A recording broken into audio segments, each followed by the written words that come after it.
She was trying. Have you heard from her since? It's the tab, 4:30? Facebook is on, so. All right, thank you.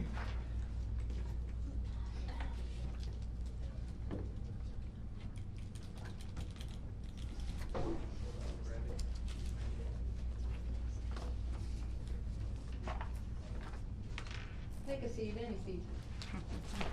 We'll make it the hot seat. Specifically only the Started? Yes. Okay,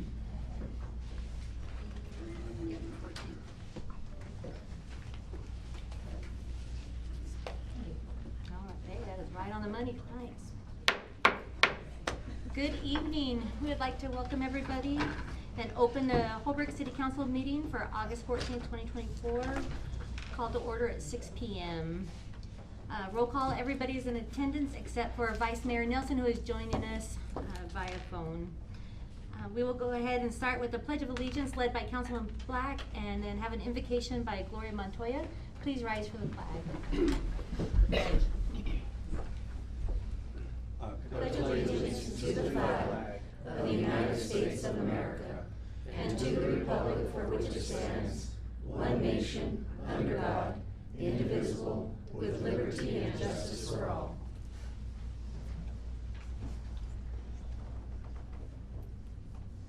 Dear Heavenly Father, we come before you this evening with the City Council meeting, Lord God.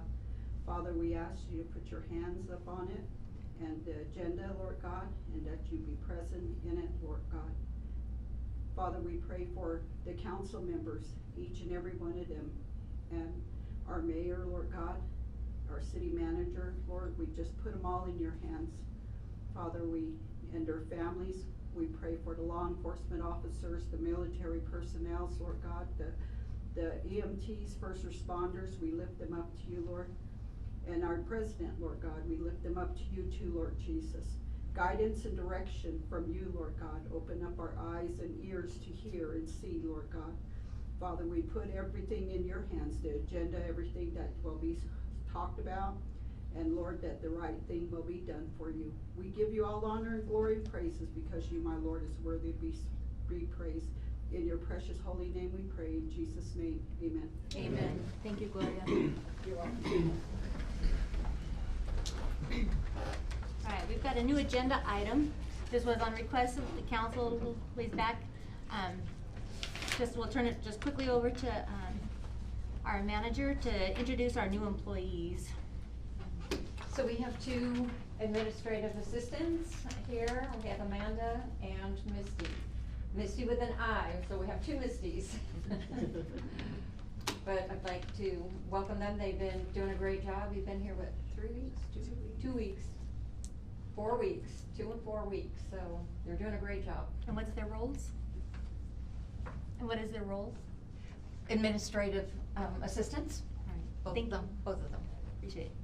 Welcome And we aboard. We're already excited have to you. succession planning for them, so That's we're fantastic. rolling them along. No, they've jumped in. They're already fantastic. I've worked with both of them already, and on a personal note as well, and they've been fantastic. So thank you.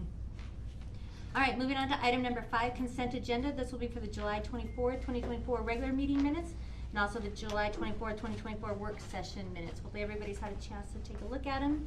Is there any questions or concerns about them? Hearing none, we'll open the floor for a motion.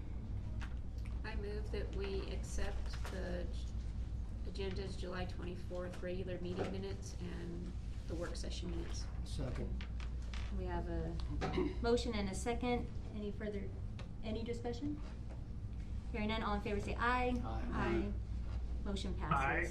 Thank you. All right, item number 6, call to the public for non-agenda items. There are none. All right, item number 7, call to the public for agenda items. There are none. Thank you. All right, item number 8 is a public hearing.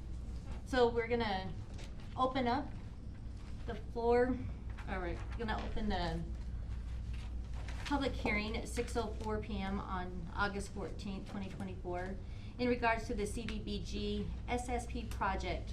It's the Community Development Block Grant State Special Project. I was hoping Ms. Blythe would be here at this time. I believe Let me see she. if I can get her on the phone. That'd be great, thank you. All right, we'll give it a minute to see if we can get her on the phone. Cause I know she opened this up for a meeting a couple weeks back, and I'm not sure if she had anybody attend it, so we'll give her a second. If she's running a little bit late, you just want to move it back. Yeah, I was gonna move back the new business, I kinda wanted to keep the public hearing. Were there any comments to the last public hearing? That's the thing, I don't believe she had any. So basically, if we don't get her on the phone, what this is if there's any other special projects that the community would like to bring to council, we could put them on a list, and then maybe next time that we apply for SSP funds, then we could go for those. Right now, we're trying to get SSP funds for another housing project. That'll be later on in this agenda. So basically, if there's no other public comments or any other projects coming forth, then there's really nothing else we could do I appreciate until that. the next time. By raise of hand in the audience, is anybody here to speak at this public hearing? Alright, seeing none. And just for clarification too, for the public, if they do have a project coming forward, it is for low to moderate income. So those projects that do come forward for something like that, will have to qualify for that before we could even apply for a project like that. Alright, thank you. I do have Barbara on the phone, she's at the Heber cutoff, or exit. Alright, Yeah, I just, on the 377. Okay, so this is So strictly how for do the I- public hearing right now. We will go and we will wait for her for the actual agenda item. So is this a question for the public hearing or for the agenda items? Yeah, I have a question for Randy on this. Okay, So so what qualifies as low and to moderate income? you're what, 15 minutes away? I don't have the exact numbers right now.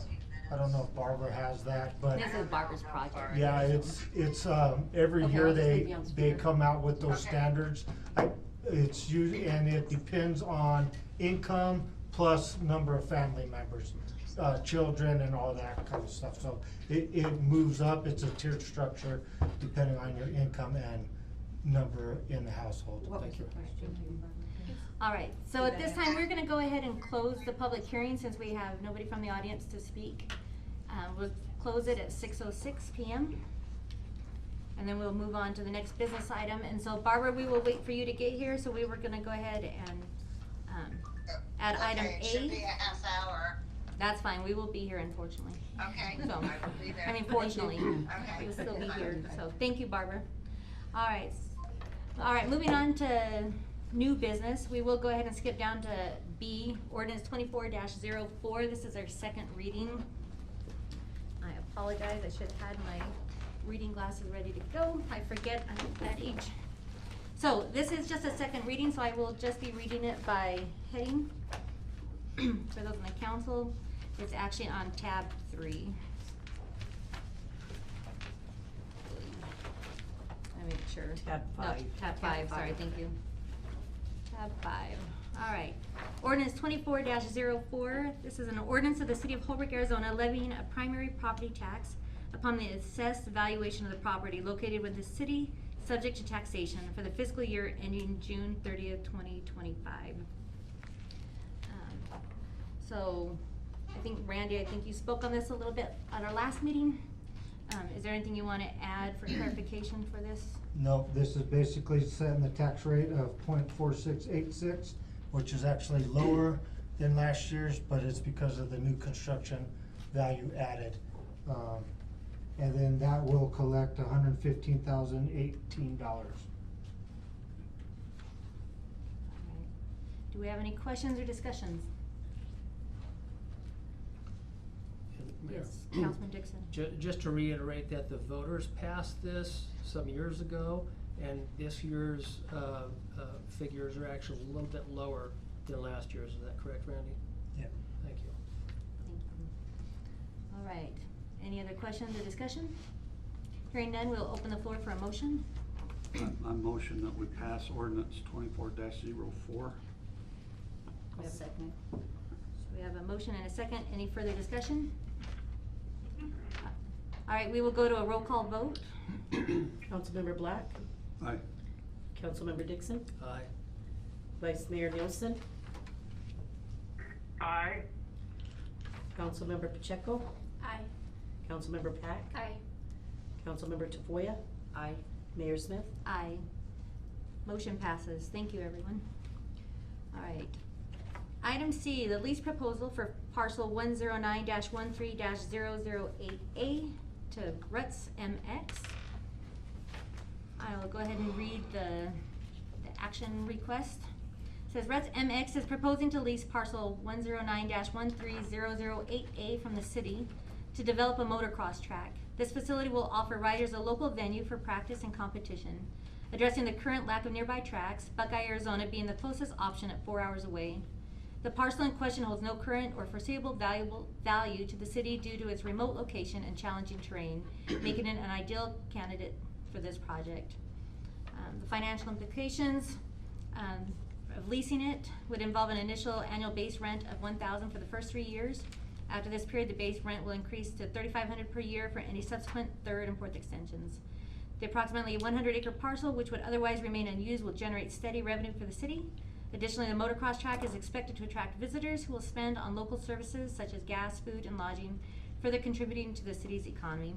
I do know that there was some, those numbers weren't pulled out of thin air. They were based on 3 different comps of similar properties.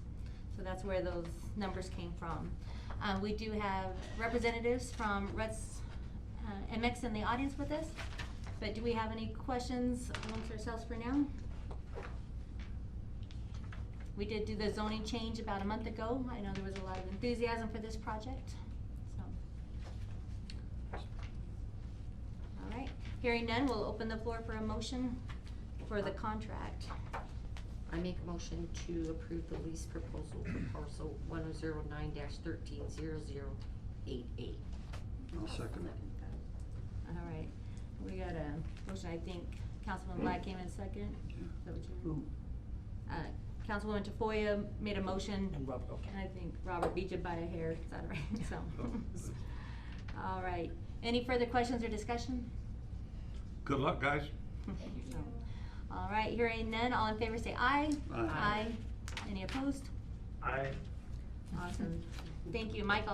I'll wait a minute next time. There's a little pause. Sorry about that. All right, motion passes. Thank you so much. We're excited to have you. So thank you for what you're going to be bringing to our town. So. All right, moving on to item number D, the Clenera Solar Project. Hopefully I said that right. So we do have representatives in the audience, but I will go ahead and again read this council action request. Clenera is an independent power producer specializing in clean energy projects. Is currently developing the Snowflake Solar LLC project north of Holbrook. This project will connect to the Choya substation, located approximately 8 miles west of Holbrook.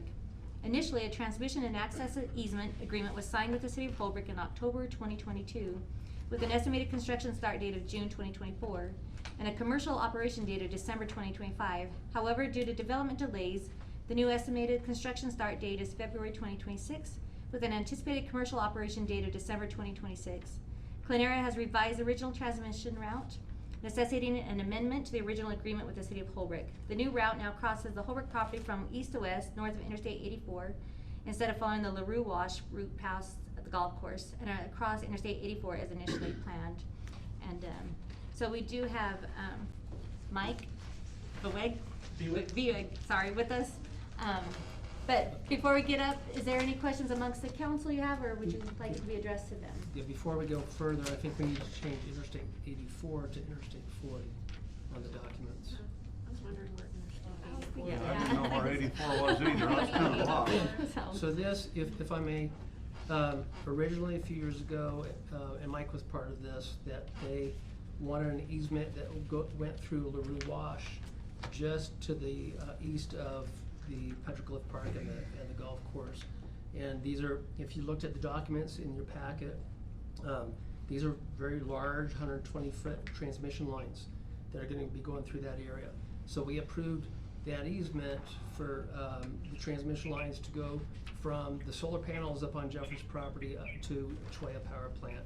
And now the way I read these is that they're not going to go through there anymore, but they're going to go a little bit to the east of LaRue Wash, if I read these maps correctly, and then go down towards Interstate 40, not 84, and then cross our property, heading to the west, and then they'll go on to Choi Power Plant. Who's the representatives here? Mike Yeah. Buig and. So, Mike, why don't you come ahead, I mean, this is a question, so Tim gave us a little background of what happened in 2022, but if you wanna clarify and, So how do you spell your last name? Yes. yes, please. So, and if you wanna introduce who's with you. You bet. My name is Mike Buig. I'm the land manager. I work with the landowners, putting the ground under contract, along the route. So, to answer your question, you want the spelling of the name? Yes, please. Last name is V as in Victor, IEHWEG. So we've been working on this project for a few years now. As we looked at the original route, we had some environmental concerns that we wanted to work away from. And as also working with the landowners that would, that the route would run through, that is the reason for the change on the city of Can I Holbrook property. pause you for just 1 second? Vice Mayor Nielsen, we're getting a lot of feedback. Do you mind muting it for a minute? Thank you. Go ahead. Sorry, Okay, thanks. no problem. So in working with the landowners that would be involved with the routes, we looked at a route that rather than running across the freeway close to the city of Holbrook, we're staying north of the freeway, and then we'll be crossing the freeway further to the west. And so, so yeah, that's the reason for the change is in working with the landowners and looking at environmental concerns. This new route really resolves most of the environmental concerns that we originally had. So did you have a follow-up then, Councilman Dixon? No, I just wanted to clarify that. Thank you. You bet. And I apologize for 84, that would be my error. All right, so any other questions or concerns that we have for either representative here? It says here your easement length will be 2 miles, 2.13 miles? Originally, that was the amount of space I believe that was on City of Holbrook property. Yeah, and so that's drastically changed as we're running east to west rather than north to south. So now, instead of that, you're at 0.52 miles? Correct. Just over half a mile.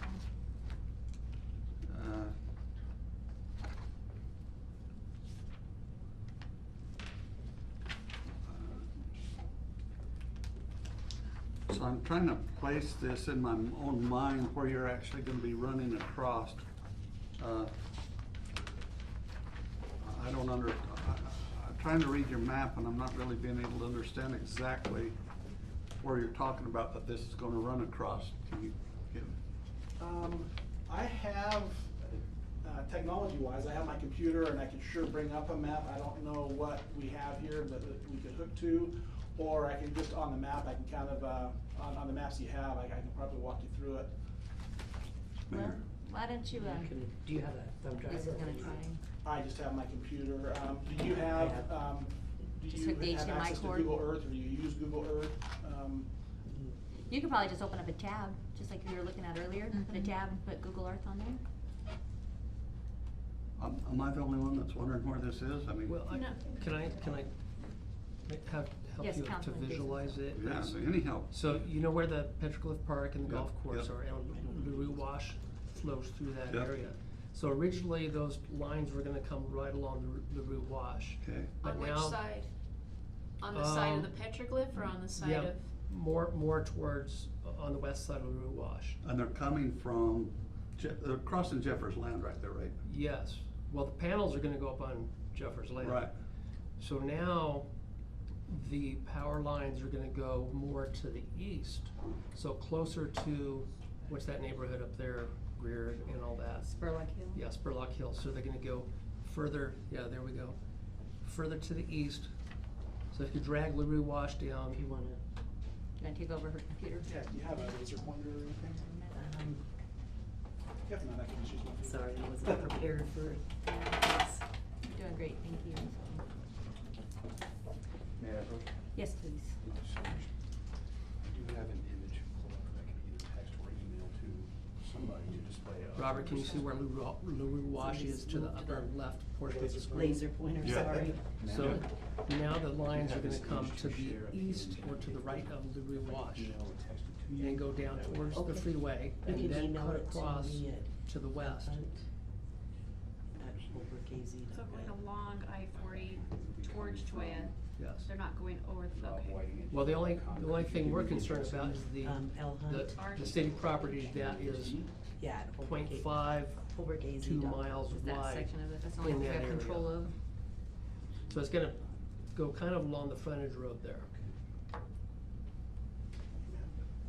If it would please the council, I'm the most familiar with this Moving property and down. I could sure help explain. Oh. Exactly. I've been working Okay, with perfect. Clara. All right, are you with them, so, No. and what is your name? My name's Casey Murphy. Casey Murphy, so, yeah, we know Casey, so, are you, Clint, are you guys, Mike, are you guys good with Mr. Murph coming and? You bet. He does, this is all his area, and a lot of I- your land right through there too, right? I worked with Mike figuring out this route, okay? There. Okay, so y'all are familiar with my brother's house? Randy? Murphy? Randy, yeah. It's here. Okay, up a little bit, but his property's here. So it's along Golf Course Road here, and then it'll continue straight. It won't go north along Golf Course Road. It'll go straight across the wash. Right here's the city burn pit. Then it's gonna angle up. I'm not sure who owns this property.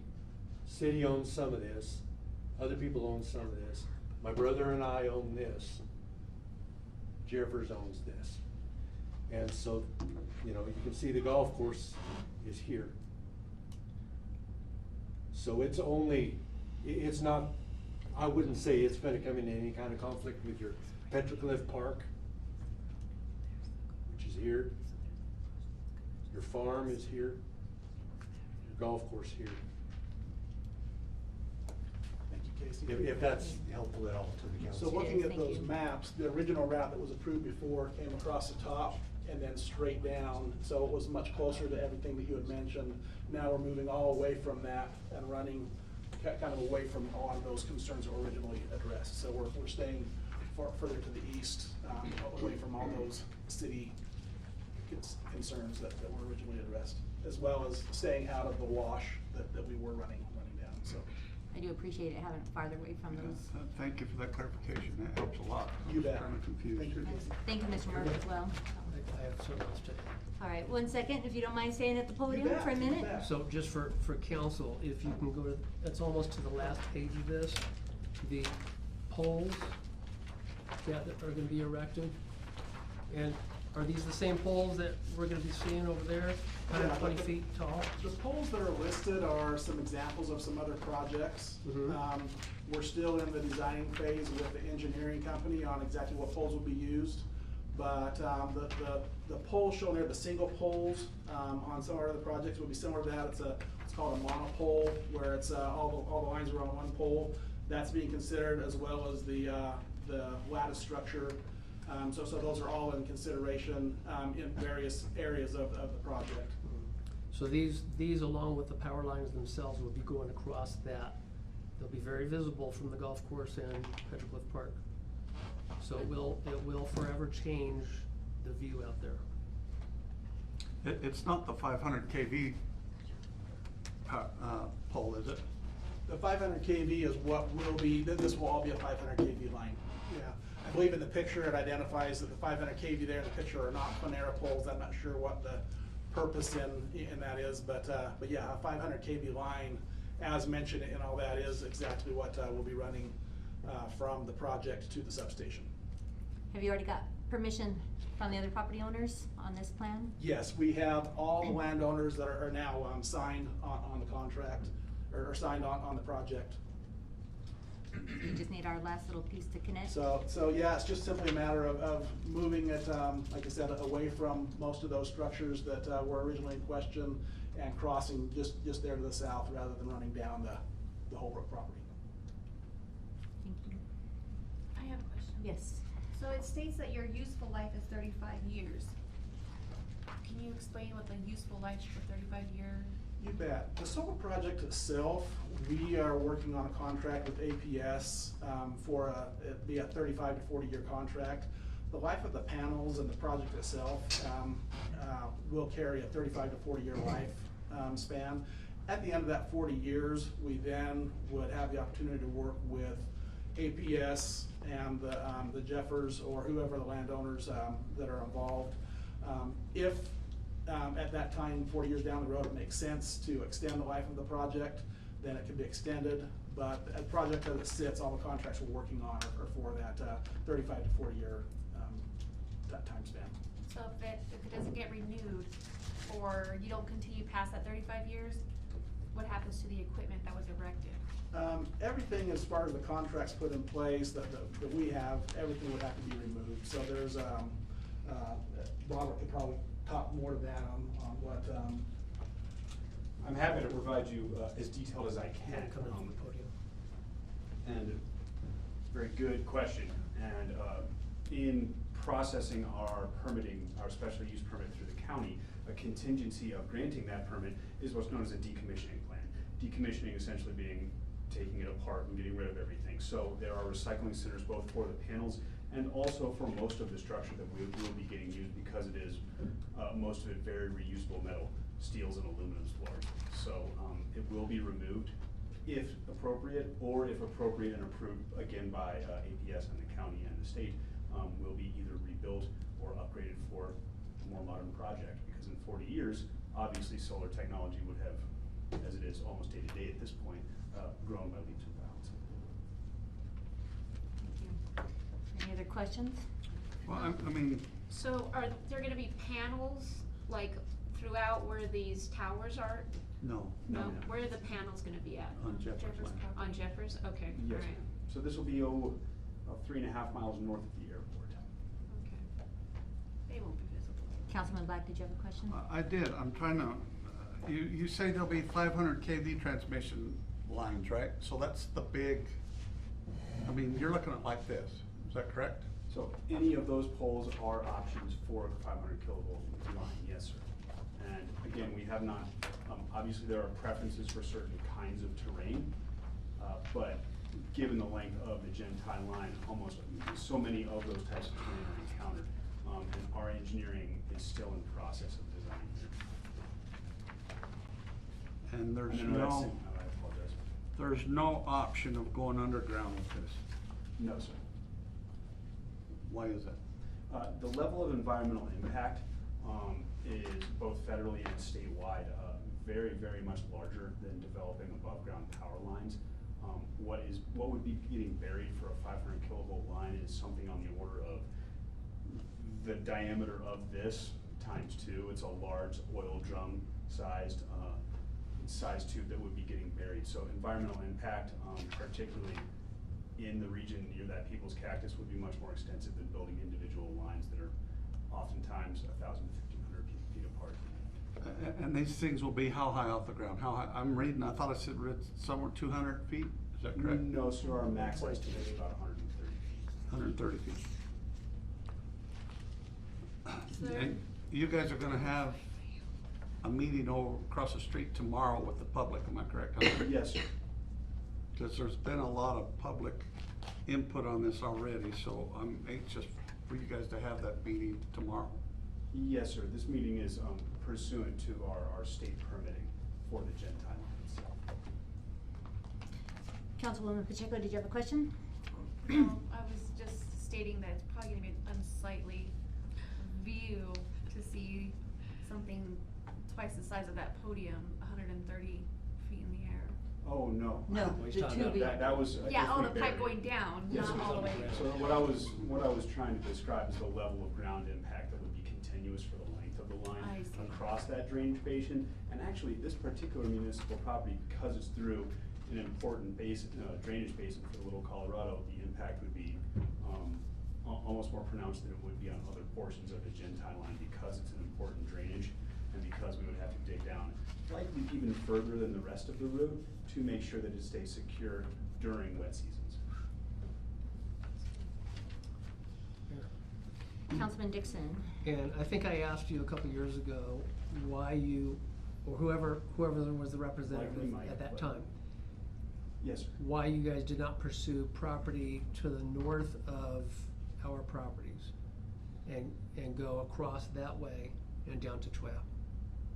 That would be, honestly, a question better asked to Mike. He is on the land acquisition team. Okay, is it part of that land BLM? Yeah, there was BLM, State of Arizona, the People's Cactus area that runs all the way through there, all the way past the Choya substation. There are a number of environmental issues. That was one of the original routes that we looked at. And yeah, just through the process of elimination, everything to the north was eliminated for multiple reasons. That was looked at pretty extensively, and that's when we decided to run to the south. So yeah, some of that was looked at before I was even on the project, but I know that there were a number of environmental concerns that were roadblocks that stopped a northern option. Wasn't it also because a municipality is much easier to deal with than the federal government?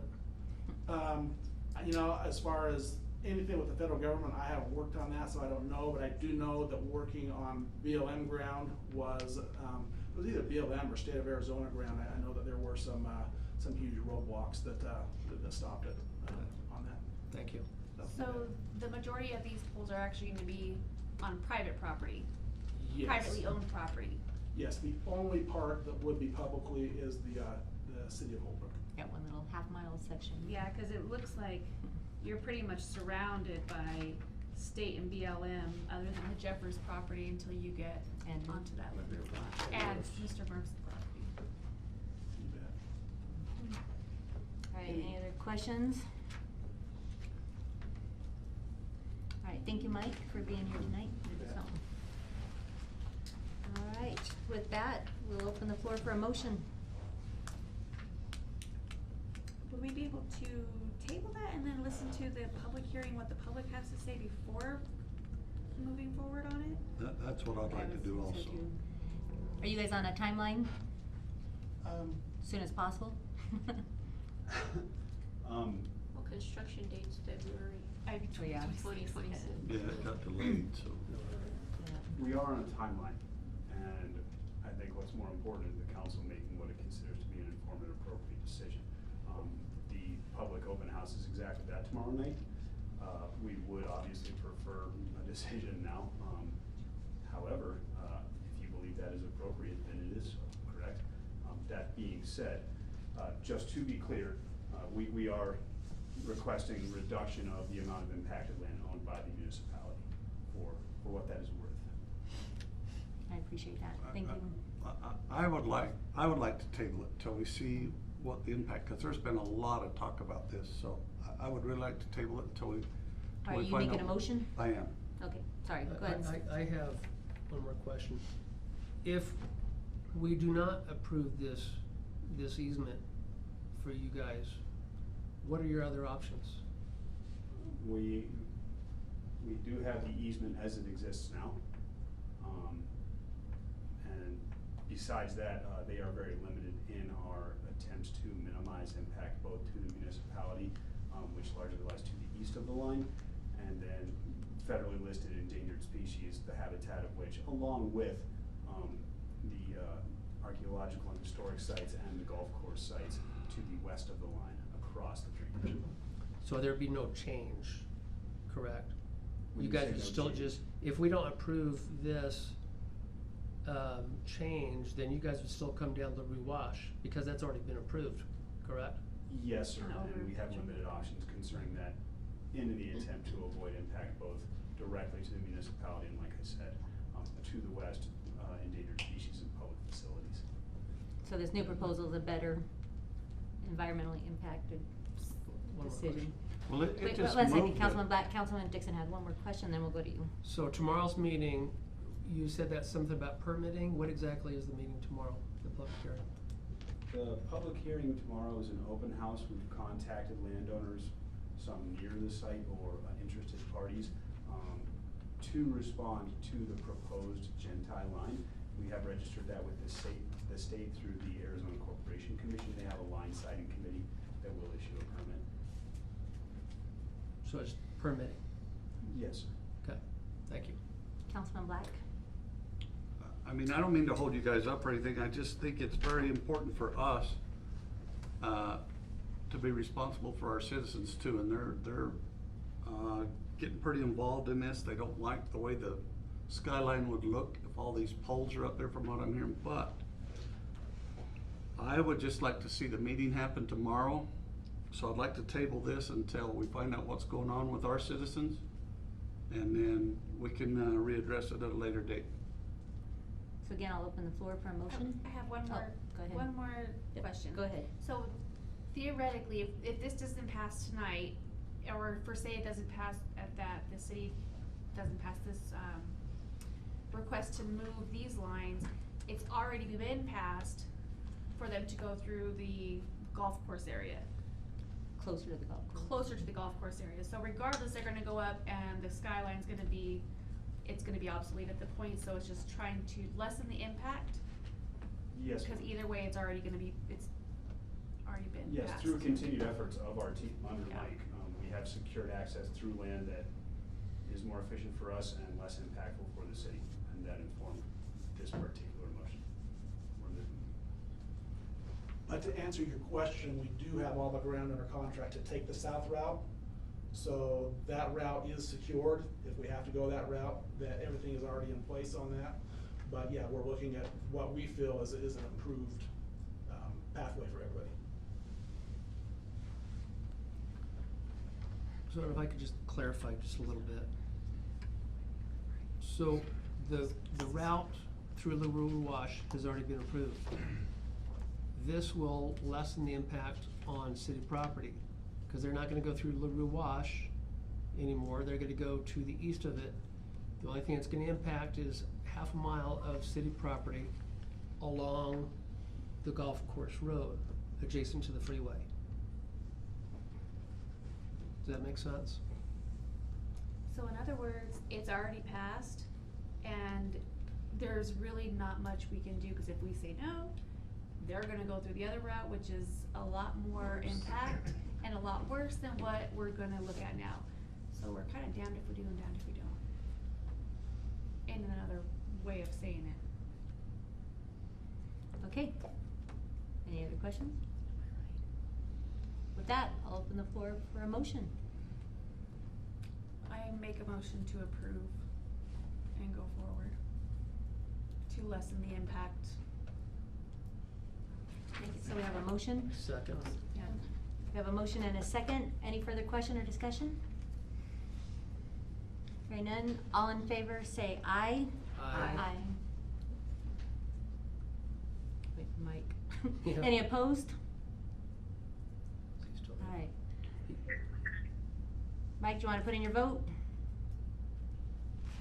Well, I kind of was with Robert. I kind of wanted to see what the citizens wanted. I think I would have liked to. So are you a nay then? Postpone. Yeah, So we've got a Yes, I motion to am. approve, so you're a nay? And I'm a nay. So we have 2 nays. Alright, thank you, Mike. So motion passes. So we've got 5 yeas and 2 nays. So thank you for being here. We appreciate, you know, the change to the environmental impact. I And we look forward to appreciate working with the you guys. council's So, consideration and discussion very much. It is heard.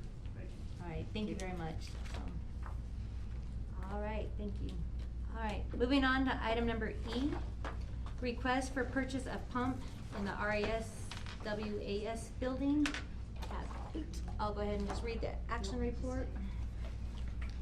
It says currently one of the 2 pumps in the WAS building is out of service due to age and wear, and it is beyond repair. Based on the manufacturer's technician's advice and photos of the pump, it has been determined that replacement is necessary.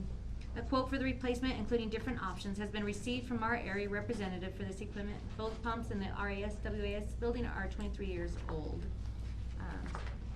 As for the alternatives, where none, like without this pump, we risk the failure of those pumps. Our manager, Jacob Waltz, do you wanna add anything to this? No, I think it's pretty cut and dry.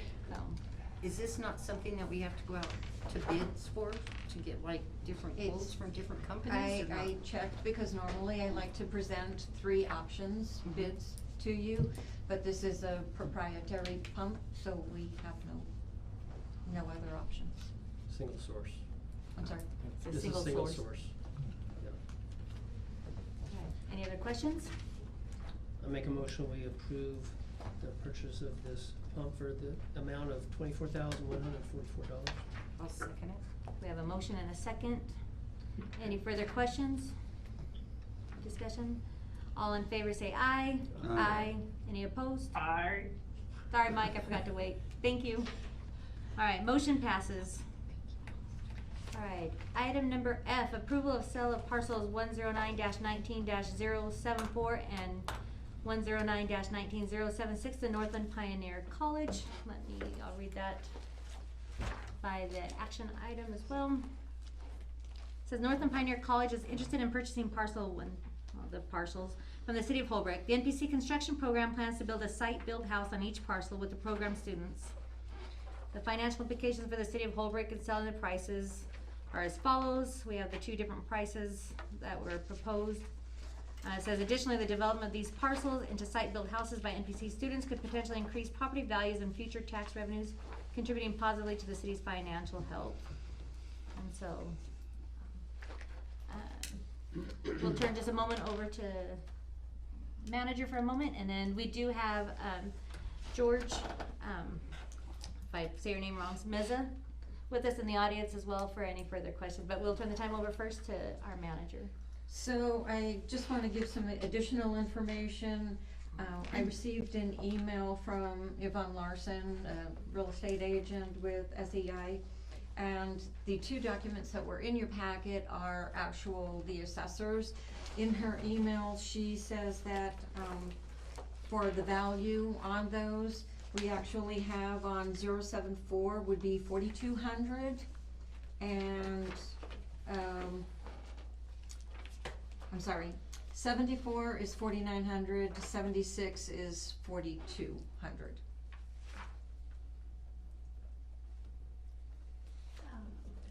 And the addresses are 150 and 154 West California. Correct. They're right So those behind. two empty lots Oh, right, behind you're right. what you said. Yeah. 76 would be what? 76 is 4,200, and 74 is 4,900. And that's a realtor Okay. opinion of value is what that's Correct. called. So, we do wanna give just a moment, maybe, for George to take the podium. Do you mind just kind of explaining a little bit about the program? And then we'll get into the nitty gritty of the money, how's that? And then. Thank you. If you'll introduce yourself and what your role is at Northland Pioneer College, we'd appreciate it. So the college, we built a house 10 years ago here on Florida Street. I was instructor there. This is my 10th year as teacher at MPC. And for the last 6-7 years, we were building tiny houses. And so we kind of want to transition to more back into the residential. So we have residential training for the community, for the students, for the community members, adults. We accept adult students, and we work with the local high school, dual enrollment high school program. The students get college credit while they are attending the program. And so the college wants to transition back into building houses, and we were thinking of working, we chose these lots to work with the city and work with the community and help improve the area. Cause I know you had other options, potentially like to do one in Sholo, I think, down the road, That's things true. like that. some others. They wanted to move the construction program to Sholo or Snowflake. And I argued to stay here, that our community member, the people that we've served students from Winslow all the way to Sanders, all across I-40. And I've had a lot of students that go through our program that have success stories. They're trained, they get workforce and training, and they go out and get jobs in industry. They come back and they share their success stories, and that's mostly why I work at the school and teach, to help young people. And I see the success, and I want to work with the city, and I want to stay here in Holbrook. And I had their proposed start date was fall 25 in Snowflake, 24. So this semester I was gonna be starting in Holbrook, and we had a lot of meetings, a lot of, chugging and pulling, and they gave me they gave me the choice. They said, where do you wanna go? And I said, I wanna stay in Holbrook. And so, I've taught 14 years in the public schools. 4 years I worked in Monument Valley High School, and I saw the need and the success stories for helping the young people in our community. I work with all the kids here, so I do see the need for these kids to have workforce training so they could get jobs, some professional, good paying jobs. All right, thank you very much. And being part of that workforce world, we do understand there's a shortage, especially in the trades, and we appreciate you advocating for Holbrook. So with that, we will open up the floor for some questions, either to our manager or amongst ourselves or to George. Councilman Dixon. I have some, couple questions and some comments. And thank you for, I was gonna bring that up about the tax value is almost always less than the property value. So I had an issue with these two, for 76 and 74. Thank you to Yvonne for giving us those figures, but we may want to maybe have some other kind of, not a full appraisal on the parcels, but something, you know, beyond what Yvonne has provided. I think this is a really good idea.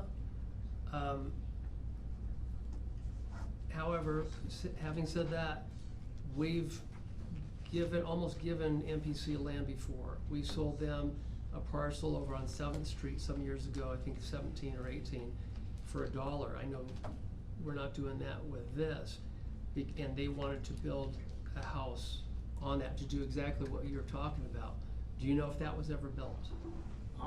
No, I think that's when I got hired. I think it was 2015, and if I'm not really familiar with that street, but it was the last street that kind of ended at the I-40 corner down there. And so they looked at that, and so I was the instructor. There was another person above me, the department chair at that time. He was the one making the decisions for that location. They did soil tests, they did the ground tests. And so when they looked at the sewer lines, where the hookups for the utilities were, they were pretty far out, and then they were falling under the subdivision clause because of the size of the property, that they had to provide hookups, utility hookups to all the lots. And they had chose to start in the back next to the house, the last house on that street. And the cost, I think, was way out of the budget, and so there was another residence, someone that owned some properties here in town, donated another lot to the college, and that's where we built that house, and that's the one on Florida Street. Okay, I'm talking about the one on 7th Street, which runs north and south by Park School and Hunt Park. I Are you don't know familiar with anything that? about that. Okay.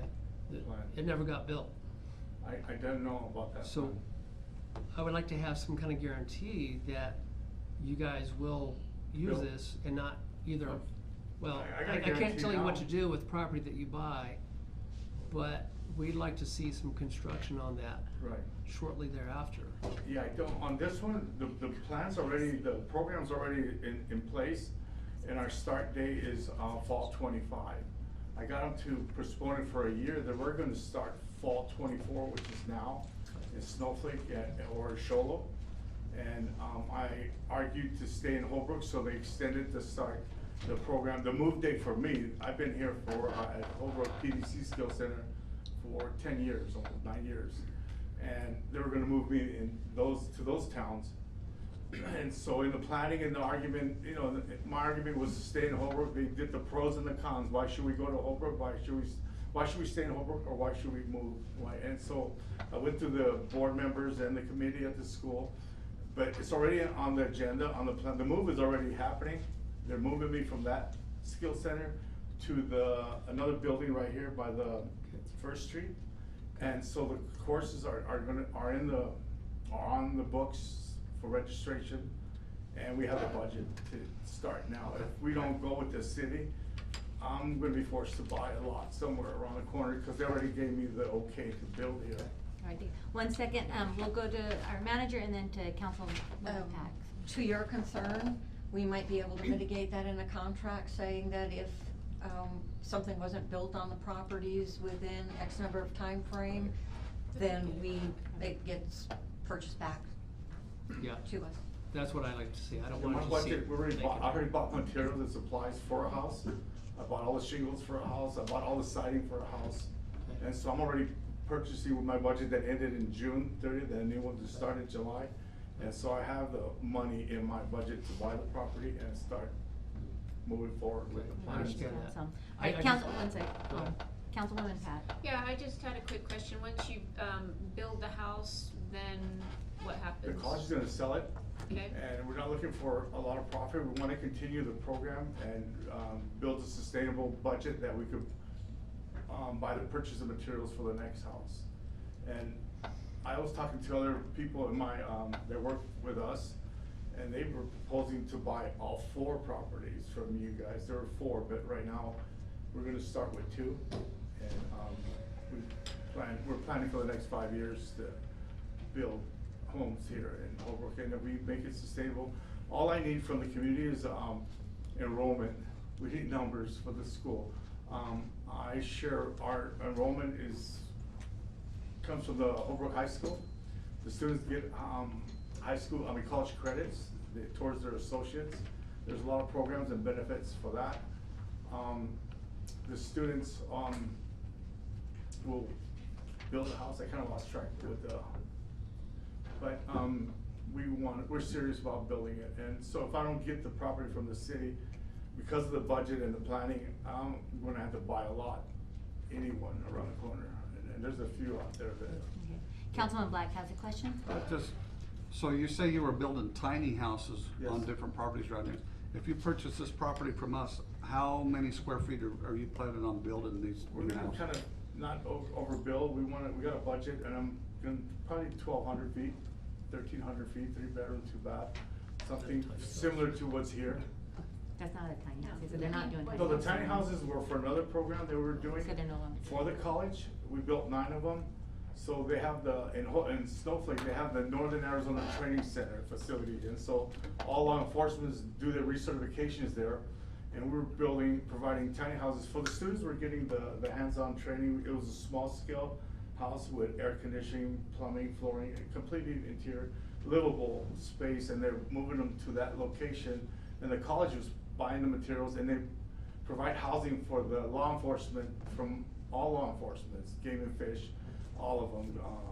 I can't even think of it, Forest Service. They all go and retrain in their driving skills, all the first responders, the ambulance drivers, the fire trucks. They all train recertified at that location. And so those tiny houses were providing, because it's like a 36-hour recertification course that they have to do every 6 months or so. And so that's what the tiny houses were doing. Our students were getting the hands-on experience. They were doing interior finish, the exterior finish, plumbing, electrical, roofing, exterior. And so I could bring some pictures and things like that of the students. We appreciate it, thank you so much. So, manager, no, check it out, and then Councilwoman. I just think it's a great idea, and I'm ready to make a motion to go forward. Sounds good. So Well, I just wanna make sure that you know that even if this does pass, that you still have to go through the proper, permitting for the houses. Yeah, right. All right, we'll go I'm a ahead. licensed contractor, so I'm confident in a successful program. All right, Councilman Dixon? So, I'd like to see the new proposal with the updated numbers. I'm ready to vote on this as well, but I'd like to see, are you all willing to make a revised offer on these 2 parcels? Yeah. So there were no offers put out, there are no dollar figures that went out Okay. to the So we'll school, set the so price that's you tonight? set whatever And then you'll come back Okay. with the contract. price you have, and then I'll send If it you guys forward for give me a a contract. price for them, and then I'll take it to our business department. They're already aware of the plans, and they will go forward and purchase. Okay. I mean, we clearly have a need for housing, and if all goes well, and you can build this house or both of them and they sell, and you can put that money back in and possibly build others. I mean, if you buy the property at a decent rate, I mean, it fills up our need for housing and And it our also workforce. takes away So the Councilwoman unsightly open. Pacheco, I'm gonna open up the floor for a motion. I make a motion to approve. At what price? At the 4,900. Oh, I'm sorry, at the listed price of the 42 and 49 and 42. All right, Could so we have a could motion. Could we clarify that, please? 4,200 for which parcel? Oh. 4,900 for which parcel? So, it'll be, you said, you wanna clarify for us for the motion? 42 please? for 76. 49 for 74. And 49 for 74. So the full parcel is 109-19-076 for 4,200 and 109-19-074 for 4,900. Correct. Okay, thank you. A second? All right, thank you. Any further questions? All in favor, say aye. Aye. Aye. Motion passes. Thank you. Thank you for And we do appreciate NPC advocating for Holbrook, we really do. So, And we thank you. we So- like the partnership Right, too. I appreciate it too. Yeah. I'm excited. George. I went up against a lot of people, but we're gonna show them that we do. And You Thank you. will just All right, email me we're a- gonna move a on price and we'll then. get that. Perfect, thank you. Barbara, we're thankful to have you tonight. Thanks for hurrying up the mountain for us. So we are gonna go ahead and go back to item number 8. And there is 3 parts to this one. And so, it is a resolution, so I'm gonna go ahead and read the resolution for number 1 first. And then we will go from there. We'll take it in chunks here. So, the first one, and actually I probably will just read it by header at this point, and then we'll get some questions and things. So, it says a resolution of the mayor and the city council of Holbrook, Navajo County, Arizona, authorizing the submission of an application for fiscal year 23-24 state special project community development block grant funds, also known as the CDBG-SSP, certifying that said applications meet the community's previously identified housing and community development needs and the requirements of the state CDBG-SSP program, and authorizing all actions necessary to implement and complete the activities outlined in said application. I will read a couple more paragraphs here. Whereas the city of Holbrook is desirous of undertaking community development activities, and whereas the state of Arizona is administering the Community Development Block Grant Program State Special Project Program, and whereas the state CDBG SSP program requires that CDBG funds requested address one of the 3 congregational mandated national objectives, whereas the activities within this application address the community's identified housing and community development needs, including the needs of low and moderate income persons, whereas an applicant of the state CDBG SSP funds is required to comply with the program guidelines and federal statutes and regulations. So I'm just gonna stop there for a moment. We can come back to it. I'd like you to come and to the podium if you don't mind. Kind of talk us through this first resolution, and then we'll have you talk us through the second one. Thank you. And so the first resolution is authorizing, the city to submit an application for, these are state special project funds. So these are competitive funds, so there's no guarantee that we're gonna get funded for it. But if we have all our ducks in a row, we should be good to go on that. That's for $750,000 and like 18% admin comes out of that. And that would be to continue the housing rehabilitation program, but instead of emergency funds, it's called moderate housing rehab, so it's up to $50,000 we can invest per home to take care of not only just code violations, but the house as a whole. That also includes weatherization, which Richard, our housing rehab technician that was hired recently, he just got back from being certified as a building analyst, which is required. So there were a lot of things that we had to do prior in order to even apply for this funding. So, So this first resolution, to clarify, is just authorization to submit the application. Right. So that's the first part of it. That's And so. And that is due Monday? the application's due on Monday, and then we should know Is somewhere that, between September, October. is that the one that had the mayor? No, that's the next one here. Okay. Okay, so, and we've got this down as new business, but, under 1, 2, and 3, so we'll go ahead and vote on each of these individually. So, if you guys are, do you wanna hear it all at once, or do you wanna vote on just the authorization? Do you wanna hear all the program? I think we need to do it separately. So- You should be separate. Okay, so we're gonna go ahead and, well, it will still be separately. I don't know if you wanna hear everything from Barbara first, and then we'll still vote separately. So you understand? You want me to? Either way. Yeah, let's keep going. That way we understand what the application's for. How's that? So- Just one thing about the one we just talked about, 24-11, it's to submit application and implement CDBG SSP project. Right, should we get funded for it? Okay, thank you.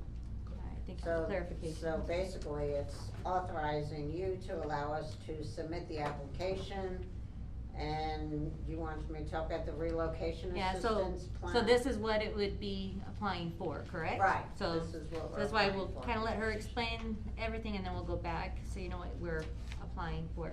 So, just quickly, I'll read just a part of that. It says relocation assistance plan as required under section 104D of the Housing and Community Development Act of 1974 as amended, resolution number 24-12. A resolution of the mayor and the city council of the city of Holbrook adopting a residential anti-displacement and relocation assistance plan for fiscal year 2024 as required under section 104D of the Housing and Community Development Act of 1974 as amended. Whereas section 104D of the Housing and Community Development Act of 1974 as amended and implementing regulations require that each applicant for community development block grant funds must adopt, make public, and certify that it is following a residential anti-displacement and relocation assistance plan. And whereas the city of Holbrook is submitting an application to the Arizona Department of Housing for community development block grant funds, now therefore be it resolved that the mayor and city council of the city of Holbrook do hereby adopt the residential and anti-displacement and relocation assistance plan as described below. But we're not gonna read it, we're gonna let you explain it. So basically what it's saying, and it doesn't really apply to us, but it is a requirement, because there's other things you can apply for, so that might apply there. So basically what it's saying is if we go in and work on someone's house, that we're not displacing them. We're not causing them to have to move out of their house. And, in cases where that is a situation, then they're, in the funding that we get, we are allowed to put them up in a hotel if they didn't have family. Say we needed to shut off the utilities to switch them out, you know, for the day. Then we would, you know, overnight or whatever, then we can put them in a hotel for the night, bring them back the next day so they're not without water or heat or cooling. So that's what that is, that whatever we're doing will not cause the person to have to relocate or be displaced out of their home. Okay, thank you. That's what that resolution's for. And I'm sorry, Mayor, if I may, I really think we gotta address these one at a time and vote on these one at a time. We will. It will be voted one at a time. I said I just wanna have her explain the concepts. Before moving on though. Well, I'm gonna go ahead and just let her finish it, and then we'll go back and clarify one by one. I just wanna get an overall picture, cause it's like one project. Right. So, These I didn't are wanna just vote the- on an application that we didn't know what we were applying for. Right, these are all the required certifications that have to be submitted with the application. Whether they apply to us or not, it's So, a requirement. I have a question, Mayor. Along with environmental review. alright, Councilman Black has a question. Barbara, below just where Kathleen was, or the mayor was reading, it says residential anti-displacement and relocation assistance plan. That next paragraph, there's two paragraphs that I kinda worry about there. One of them's the city of Holbrook will replace all occupied and vacant occupiable low moderate income dwelling units, demolished or converted. Right, we're not doing any of that. But if we did, that's where the displacement, we are not replacing homes. But if we approve this, this is still in here. Well, it's in there because some agencies do that. They replace them with brand new homes or new mobiles. But this is a standard from the state and it cannot be changed. Well, and then the paragraph under that, all replacement housing will be provided within 3 years of the commitments commencement of the demolition. I kinda worry about the city of Holbrook getting involved in that, because you say, we're not gonna do that, but yet it's in here and we're voting, if we approve this, we're voting to approve this. It's not in the application whatsoever. All it talks about is moderate rehabilitation up to $50,000. That's all we can do. And then there's a lien placed on the property as well for those repairs. I don't know what to tell you other than it's the state mandated forms, because there are agencies that do replace homes. But that's not in our application, nor is $50,000 enough money to replace a home anyway. So, it's just generic that they make you do, and I think it's good for 5 years. But it's basically, again, just if you did, replacement homes, that you're not displacing them and putting them out on the street until they get their new home, that they have a place to stay. That's what it's for. But it's not anything I can edit, I can't change it, I can't add to it. But the application itself is for just up to the 50,000, Just so for it doesn't include rehabilitation. that. So in the application, that's like their sub-document saying that if you would replace, and it's a mandatory document, but in her application, when she does it, she's only saying that we'll repair, modify up to 50,000. When we There will- if we got funded and we got a contract, that's what it would say in it. Only for the So- rehabilitation of up to $50,000. So it just sounds like the application's kind of broad, and then we narrow it down. That's what it is. Like, if we were to Right. demolish a house for whatever reason, then we would have to replace that house. Correct. But. Right, Like I we said, don't- it's not in the I mean, program. if a Even house so, is at too least that money bad, is coming out of the grant, not the us. reality is if we walk into a unit, which I've gone through this several times, you know, if it's at the state where it's not repairable, then we walk away. And It's that's not all we e- do. Then We it's don't not eligible for our demolish it. program, Right, so. right, yeah. then we walk away, you know, unfortunately, you can't replace anything with that kind of money these days. Hey, Councilwoman Pacheco has a question for you, and then we'll go to. I'm not sure Councilman. if it relates to this one, but we've had a grant like similar to this but in the past, correct? Another rehabilitation. One of your other something? programs. Right now, we're doing emergency, that's the Okay, other. just how many houses have been completed or are starting to that process? Okay, right now, well, we work off, when we do the application, there's a performance report, and you have to put down measures, how many houses you're gonna do at this time, that time, and that's what the state holds you to.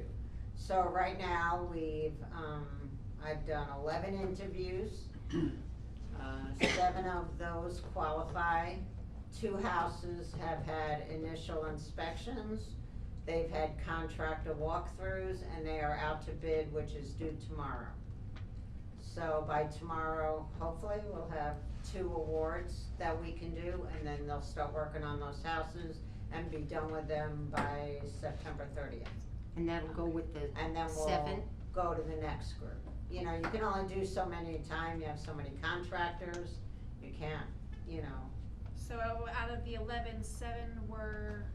We're in the already criteria. pre-qualified, I've already done the pre-eligibility, I see. but we have not walked their house yet.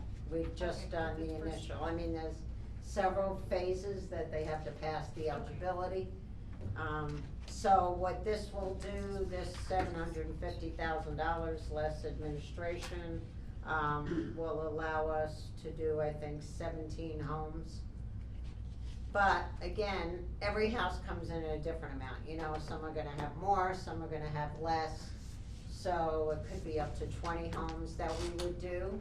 And this grant also covers the, like, staffing, correct? Salary of Yes. staffing? Yes. It covers, a portion of our salaries. Well, with this, as big as it is, you know, right now, we have a portion of my salary, the rehab tech, and Lisa's salary, and Randy's coming out of the grant.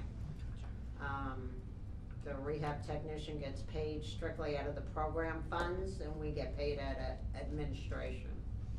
So it helps the city by, I'm not putting in any more hours than I normally did, but it helps to take the money away from the general fund and allow you to use it for other administration or whatever purposes. We So have two it's a more way to questions. help fund administration and opens up other avenues for us in the near future. Appreciate that. Councilman Dixon had a question, then Councilman Black. Do you So, still have a question? I think it's more of a correction on the application cover sheet, Form 2 at the bottom. Your name is Kathleen, right, not Kathleen? Yes. And I have two of these, or these, they appear to be the same, but it's two. I don't know if you're talking to me, I can't hear anything you're saying. Okay. Are you on tab 4 right now, correct? Yes. So, yeah, we have. They appear to be exactly the same. Your name is Part 3, 4. That back page is.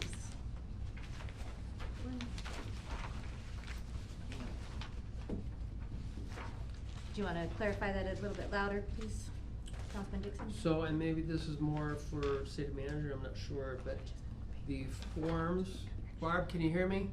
Yeah, but not very well. I don't know if it's my ears It's your from coming ears. down the mountain. So on the application cover sheet, Form 2, at the bottom of it, it has the mayor's name is Catherine, I think her name is Kathleen. Did I write Catherine? Whoops, I will fix that. That's it. Okay. I Thank you, will Barb. fix it. Thank you. All right, Councilman Black, you have a question? No, I actually didn't. Okay, you did so. All right, with that, we're gonna go back then to resolution 24-11, which again is authorization to submit application and implement CDBG SSP project resolution number 24-11. I will open the floor for a motion. I make a motion we pass resolution 24-11. I'll second it. Any further question or discussion? No. Lisa, we do not need a roll call, correct? Or do you want a roll call on a resolution? roll call vote for the resolution. All right, we'll open it for a roll call. Okay, Councilmember Black, Aye. Councilmember Dixon, Aye. Vice Mayor Nilsson. Aye. Councilmember Pacheco, Aye. Councilmember Pack, Aye. Councilmember Tafoya, Aye. Mayor Smith. Aye. Okay, motion passes. Moving on to resolution number 24-12, relocation assistance plan as required under section 104D of the Housing and Community Development Act of 1974 as amended. I make a motion we pass resolution 24-12. I'll second that. We've got a motion and a second. Any further question or discussion? Hearing none, we'll go to a roll call vote. Councilmember Black, Aye. Councilmember Dixon, Aye. Vice Mayor Nilsson, Aye. Councilmember Pacheco, Aye. Councilmember Pack, Aye. Councilmember Tafoya, Aye. Mayor Smith. Aye. Do we need a vote on the applicant certification for the fiscal year 23-24, the certification page? That's just for our information? Discussion? All right, thank you. Thank you, Barbara, Thank for you. all your work. We're excited. Sorry, I'm late. It's good for Holbrook, so thank you. All right, moving on to item number G, approval for investment of city funds with Morton Capital. As I read this, you mind getting them on the phone, and I will go ahead and read the action item in the meantime. All right. The city of Holbrook holds approximately $7.4 million in a LGIP account with an average annual return of 3.79% and an additional $3.3 million in a non-interest bearing checking account. This administration believes the current ROI is inadequate and recognizing the fiduciary responsibility to maximize public funds, consulted Morton Capital Markets, a registered broker-dealer specializing in municipal investments, to explore higher ROI opportunities. Corey McKendrick has provided a $10 million investment proposal. He is present at this meeting, so he'll be coming on Zoom hopefully shortly. to provide background on Morton Capital Markets LLC and speak to other opportunities with lesser amounts should council decide to consider other investment amounts. So, this is Corey. Corey, can you hear us? I can, yes. Fantastic. Can you hear me? Yes, we can. Thank you for joining us tonight, and thanks for your patience as we went through a bunch of agenda items, so. Yeah, I appreciate the time, Mayor and Council, and I hope to be succinct with kind of the presentation and honoring your time tonight. Fantastic. So we're gonna turn the time over to you for your presentation, and if you'll stick around, I'm sure there's gonna be a few questions for you. Sound good? Absolutely. All right, the floor is yours. I think I'm looking at it on the Facebook Live over here, so it looks like my screen's there. So I'm going to share that just to my PowerPoint slides, and I believe you have copies of those as well. So hopefully that works. Okay.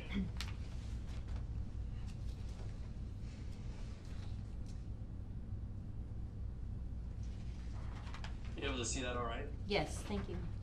Great. So I kind of heard a little bit of background on us. That was great. I appreciate that. But we're a broker dealer.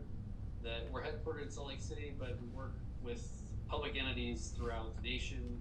Specifically, my responsibility. I work with public entities in Arizona, Utah, and Nevada. I've got the proper registrations to provide investment recommendations, and through FINRA, which is a regulatory authority, the Financial Industry Regulatory Authority, as well as we're registered with the SEC in the appropriate states and proper compliance avenues. One thing about us though, we're like an independent broker dealer, so we don't carry inventory in our for our representatives to sell. So that we believe that helps us fit the needs of public entities really well, because we're not buying things off the market and then holding on to it, even if it's kind of eating into margins or a loss, and then trying to sell that and pushing things that aren't in the best interest of the clients. So that kind of we feel like is a benefit there. And then, as I mentioned, we work with over 500 public entity accounts across the United States, local governments primarily. We work with a few corporations, but all institutional investors. So no, we're not working with retail individuals, anything like that. So we kind of found a niche there of that's our specialty, working with public entities and local governments. We've got so as far as an important piece of this for public entities is safety of funds, and being good stewards of the funds that are trusted to the city, paid by taxpayers. So one of those things that we help that helps keep safety of the assets that are invested. We have third-party custody. So RBC Capital Markets, based out of Minnesota, they kind of house the client assets, the investments that they hold, and kind of adds a third layer of safety, keeping it separate from us as the salespeople and brokers, versus where the assets are held. They white label statements, but they issue them and kind of make sure that there's no cook in the books, things like that can't happen with financial fraud. So that's something that's important to mention, that we have that contractual agreement with RBC to keep the assets in third-party custody. I kind of work in a 3-person team here in Utah. Myself, Ryan, and Larry. We've got over 40 years of combined fixed income experience, investing experience, and we're registered in the state of Arizona, again, with our Series 7 licenses and such that allow us to give investment recommendations. I'll touch on this a little bit later. These are 2 typical frequently asked questions, but so there's no contracts to work with us. You can start and stop investing as you wish. There's no time locked contracts. We don't charge a management fee we more work as a consultative role with you, kind of to provide recommendations and strategies, and then we're able to leverage our relationship with dealers back east or throughout the nation to provide investment opportunities to public entities. And the way that we get paid, which is a common question, is that through either selling concessions by the issuer. So if it's we'll talk about this a little bit later, but if it's a bank, CD, or a federal agency, they pay a selling concession that they pay to our firm, and then there's no out-of-pocket fees to the entity. In the case of a markup and markdown, the easiest way to explain that is, to keep us in business and to keep us allowing us to provide superior service and keep things going.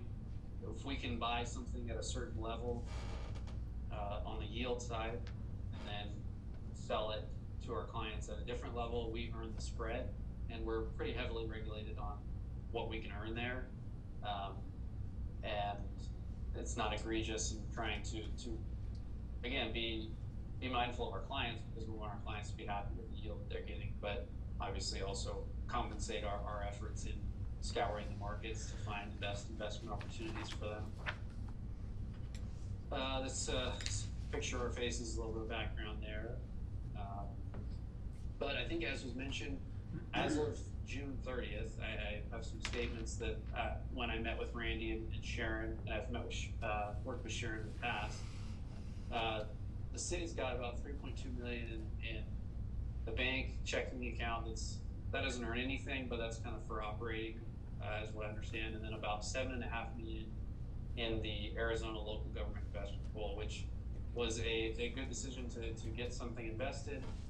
But what I want to talk about is kind of what the local government investment pool is it's a pooled investment vehicle that earns like a fluctuating variable rate that can go up and down. As you can see there, as of June 30th, it was at 4.04%, but June of 2023, it was at 3.37. June of 2022, 0.91. So it can change, and it changes sometimes rapidly, but it can change. That's the nature of pooled investments, is that it changes often as they invest within that pool. The state manages that. It's a great tool for liquidity if you need liquid funds, but I guess the question I would ask is, do we need everything liquid, or can we invest out longer to lock in certain rates that we know and can count on that type of income?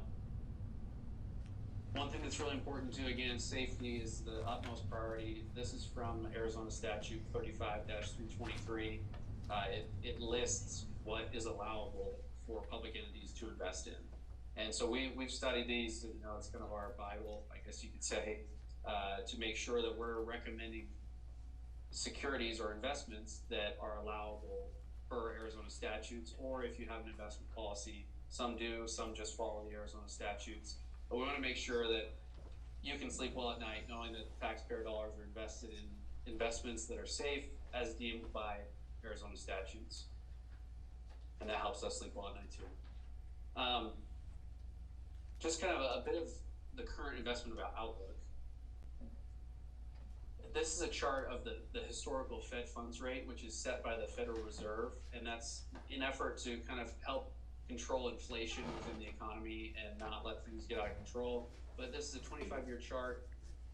Inflation about 2 years ago was really high, close to 9%, and we probably all felt that. We felt, paying at the pump, the groceries, other things, car insurance. And so the Federal Reserve hiked rates very aggressively, and does the most aggressive hiking pattern in the last 40 years to try and tame inflation. But as you can see, there's kind of a pattern of hiking and then pausing and then kind of rate cuts, kind of just to help tame the inflation. They don't want to drive the economy into a recession and cause large unemployment and things of that nature. So it's kind of a balancing act, but that's kind of how that's gone the last 25 years. Recently, as mentioned, we've had those rates were pretty high. If you've tried to refinance a home or a vehicle, the rates are high right now. They're the highest they've been in probably 15 years on investments as well. But this chart here shows the red line is this was last week, but The red line is kind of where US Treasury yields are. And then the green line was left the week before that, and then the pink line was 1 month before that. So there's been some volatility in the market recently around that very thing of, has the Fed gone too far on keeping rates as high as they have been, and do we need to have a rate cut? There is speculation at this point, and the market has priced in a rate cut at the Fed's next meeting in September, and this is kind of an example of that. We saw yields on investments go down as that news kind of came out, and the market reacted to that. So we've kind of seen we're maybe at that plateau period. So what can you do to try, and mitigate some of these, the roller coaster of emotions that is investing and, trying to time things? A bond ladder is something that works really well with public entities, but also just investors who want to have a strategy in place that helps, one, mitigate the interest rate risk of things going up and down, and two, kind of have more of a planned forecast of cash flows. So what a bond ladder is we invest certain amounts, chunks of, maybe 5 million, maybe 7 or 10. I think that's kind of the options we talked about, with different maturity dates. So these are like fixed income investments where they have a specific maturity date and then a stated interest rate that you would earn over that period of time that you hold that investment. So we stagger those investments. The example that I'll show tonight is one every couple of months. That way it kind of provides you with some periodic liquidity, meaning that your cash will become available once that maturity date comes due. And you can have that cash if you need it. We can send it back to you. If not, we then reinvest out to the end of the ladder. And typically that's where higher rates lie, is out to the end. But right now, as you can see, that the short term has the high rates, which is typically an indication of forthcoming recession, or at least recessionary type environment. But generally speaking, the yield curve is usually normal, meaning that the longer out you invest your money, the more interest you would earn, like the higher the interest rate that you could earn on it is. We are in an inverted yield curve environment right now. It's kind of a weird environment, but generally speaking, that the bond ladder works well in any environment, because again, it just provides some predictability with your cash flow, and you get that fixed maturity date instead of like the pooled investment where it can go up and down every month. If we invest and we lock in certain interest rates, we can count on that, knowing that that's what we're going to earn over that stated period of time. Here's just another graphic on bond ladders. Again, they work well to achieve safety, liquidity, and then yield, kind of in that order for public entities. And that's kind of, I guess, we recommend bond ladders to public entities a lot because it works really well with what their needs are and how they budget and forecast and cash flow that way. So why implement a bond ladder now? So I mentioned that kind of rising rate, or hiking rates and then plateau and then cutting rate period. We could be entering that. Anyone's guess is as good as mine. Anything could happen as far as that could send the U.S. economy into any different trajectory. And I'm not in the business of making predictions, and that's why we recommend bond ladders. It kind of takes the guesswork out of it. But if history repeats itself or rhymes, as they say, we could be in one of those plateau periods with a sign of rate cuts coming soon. And so why not lock in a portion of your liquid cash at the moment into a bond ladder and lock in some rates. Again, these rates were pulled last week when I got the information over to Sharon prior to the meeting, or prior to the agenda being made available. So things have changed a little bit. It is a changing market, but we're still in a pretty good rate environment as far as investing goes. Many of you may remember the last 10 years or so, interest rates were really low. I mean, your savings accounts at the bank were paying 0.9% 0.10%, and that was a savings account, you know, and now we see things closer to 5%, and that's really great, and a good time to potentially lock in some of those investments. This is a little bit hard to see. I've got a PDF that I also attached that has it bigger, but this is a sample of a ladder for $10 million, and again, we can adjust things and adjust the dollar amount. I just put this together as kind of a round number, but we could go to 7 million or 5 million, whatever is available or is desired to invest. But I blended this ladder with brokered CDs, U.S. agencies, and U.S. Treasuries. So, and as you can see there, you know, there's maturities every couple of months. You know, want to make sure that there's not too long of a lapse in between any maturity date where you don't have something coming available. But even if that's the case, we can always fill in holes in the ladder as others mature. We don't always have to go out to the very end, but that helps to, again, secure predictability in your interest income. With this example, it was an average yield or average rate of 4.41%, and that's out 5 years to August of 2029. So, you know, roughly a rough estimate, it's just approximate, but, you know, on $10 million locked in at 4.41%, about $441,000 in interest income annually at this point. And so, again, these numbers are outdated. This was from last Monday, and I didn't want to kind of confuse and bring in new things based on what you have in front of you right now. But that's kind of our job, is to watch the market and to provide the best that we can at the moment that we're ready to invest. Another commonly asked question is who do we work with in Arizona? Here's kind of a list of our clients there. Some neighbors there in Snowflake and Taylor, as well as some other public entities. We found that we work best in a kind of a small town customer service type feel. I think that's what we value.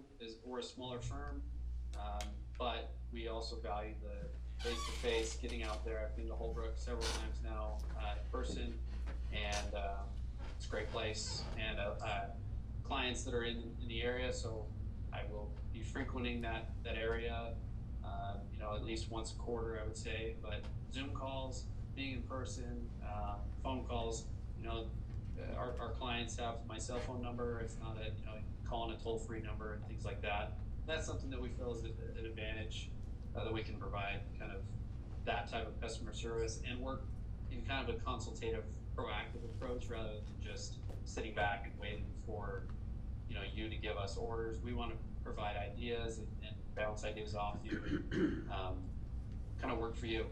And so that's kind of some why us. So we are that independent broker dealer, so we don't have proprietary products. We can seek out your best fit, and we have a pretty large visibility because we're not some of the big banks and big brokers, you know, JP Morgan Chase, Wells Fargo, others, PNC Bank, they're competitors pretty heavily, so they sometimes hide inventory of what's available out there from their competitors. So sometimes they can't see everything. We have a pretty large visibility to what investments are available because we're kind of that independent broker dealer. So that is kind of all I've got. Again, these are some frequently asked questions. I touched on them a little bit. I'm happy to go into a little bit more detail on the fee. There's no out-of-pocket fees, no contracts, moving money back and forth. That would be, we create a secure bank link between your investment account and a bank of your choice, and we can move money back and forth via ACH. So, any other questions? All right, we do have a couple of questions, at least one. Councilman Black? Absolutely. One thing, are you a fiduciary? So that's a good question. Investment advisory firms have that fiduciary standard. We have as a broker, we have what's called regulation best interest, and there's a suitability standard for us, and so we act under that regulation from FINRA to act in the best interest of our clients. One more question. One more question for you that I have now. It's apparent that we have 7.4 million in that account, and the average rate of return or annual rate of return is 3.79. I'm looking at your rate of returns on your sheet, and I can't read it real well, but one of the highest ones is 4.14. Is that correct?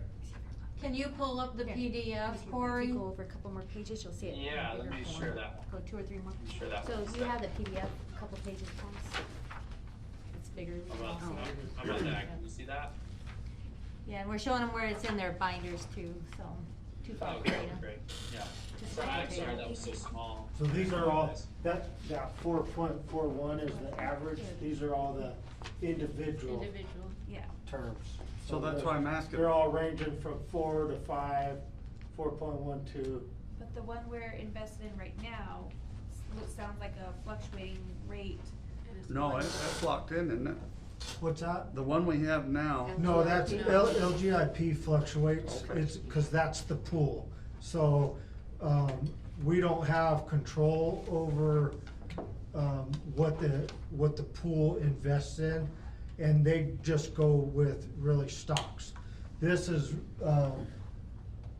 gonna be more lockable rates to where we guarantee a rate. So now is actually the best time to get into it, because right now, we've been riding that high investment in LGIP. Well, you know, just like history repeats itself, it's gonna start crashing.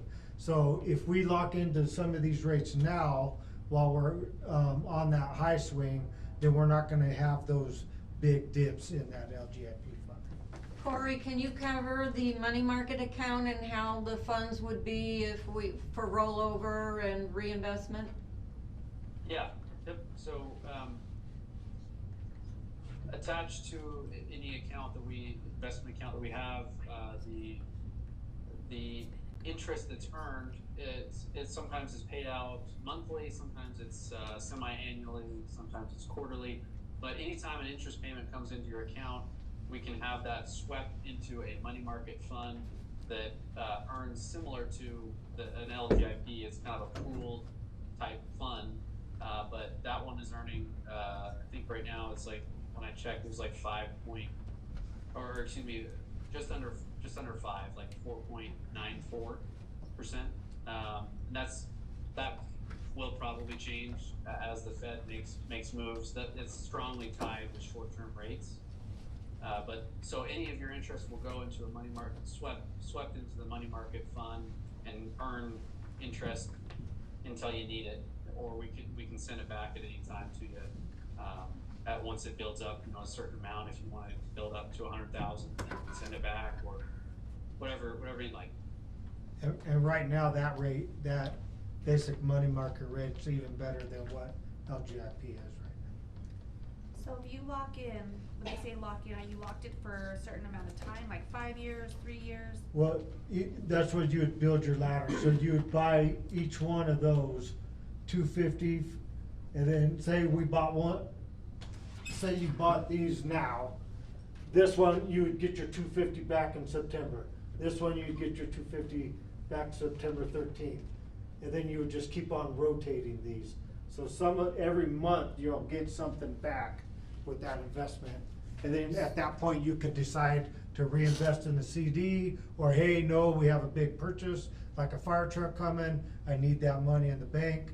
So that way we wouldn't pull that into a CD at that time, we'd keep it in the bank. So every month that rolls in, me and Corey would work and say, do we need it, do we not? Let's reinvest in the best CDs at that point. And then you can pull it at any time. You can Well, not- take Depends on the whatever's maturity rate. not invested for that length of time. So if you have a 3-month CD, that money has to stay in that 3-month CD. So let's go back to this one. So this one's probably this one's a couple years out. This one's a 5-year out. So we'd invest $250,000 today. but we won't see that money until August of 2029. Okay. Because that's a 5-year plan. Where it says about Randy, the if I MCU. could, Yeah, go ahead, Corey. sorry. I just wanted to maybe set your mind at ease, the council person who asked that question. So these are all marketable securities, meaning they trade on an open market, and so in the event, it's not our main priority to have this happen, but in the event that you needed cash, like absolutely needed it, we can sell these investments on the open market at any time, no matter what the maturity date is. The only risk there is that it's called market risk, and so when interest rates go up and down as they do over the next 6 months, a year, 3 years, the value of your investment goes up and down realistically each day. So the value of the investment could go up, could go down, but if we need to sell, we can. And another nice benefit here of working with public entities, or the amount of public entities that we work with, is that the first thing we would try to do is sell one of your investments to our other clients who are looking for similar type investments. That way we can make sure that you get your principal value back plus the interest that was earned on that. So it's happened a few times to us where someone needed some cash. We had to sell some investments early, but we work hard to make sure that there's no loss of principal in the event of that happening. But again, to ease your mind, I suppose, on that it's not, there's no penalties to sell an investment, but we have options. And we wouldn't typically do that, and that's why it's important to work with Corey to create that ladder to where we constantly have money coming in, constantly buying new ones. That way we won't run into that problem. That was one of my other questions. Yeah, set it up to the point where you're comfortable with, okay, in the next 3 months, we're gonna have $750,000. Hopefully that covers whatever, emergency could come up. So you always have some things that are coming due. Good point. All right, thank you. Manager, and then. I just want to make a comment. Corey already hit upon it. I've worked with Corey and Larry in the past, and I don't know how they do it, but they monitor their clients' accounts, because I've been called saying, you've got a CD or whatever it was coming up, and I've got this vehicle for you to move it in. What do you want to do? So they're really proactive in watching the accounts and making adjustments for our best interest. Appreciate that. All right, Councilman Black had another question? Yeah, I do. So how do you earn your fees? Are you a set 1%, 1.5%, or do you make your money when you're buying or selling? Right. Yep. So good question. We earn either a selling concession, as you mentioned, when we're buying or selling an investment. We don't usually take anything when we're selling, but if we buy an investment, like the CDs, the bank would pay, so that first one on the list, Ally Bank, they would build in a selling concession that they pay the, distribution arm to sell that. And then with the others, like a treasury, I'm trying to see where a treasury is there. It's like,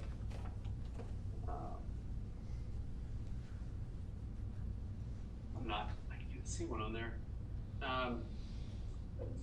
Maybe the example of like Federal Home Loan Bank there on that matures January 10th, 2029.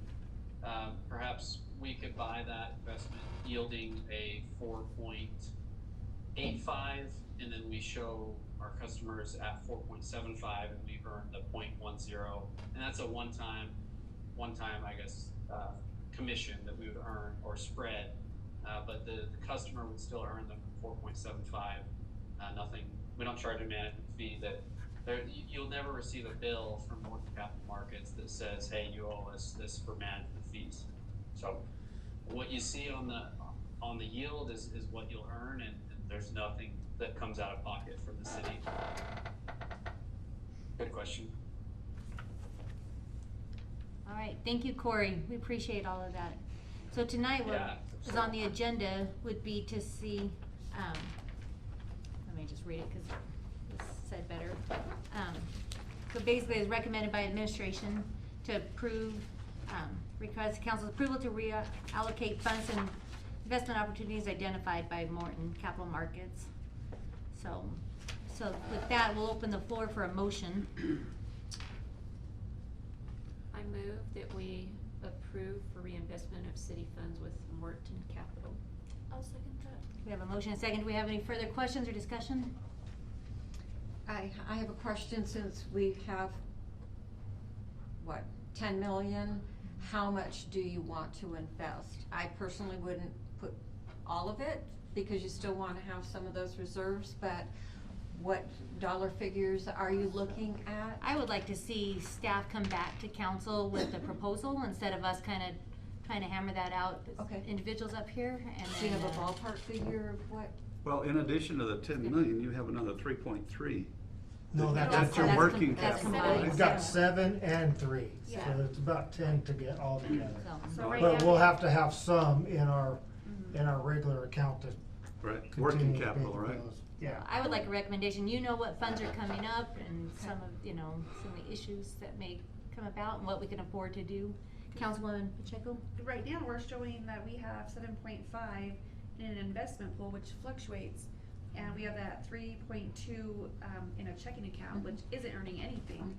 And if we reallocate that and reinvest that 7.5 into a ladder, we're benefiting one way or the other and still keeping that reserve of that 3.2, even though it's not earning anything, but it's still there. Go ahead, Councilman Dixon. Yeah, I'm okay taking what's in LGIP and moving it over.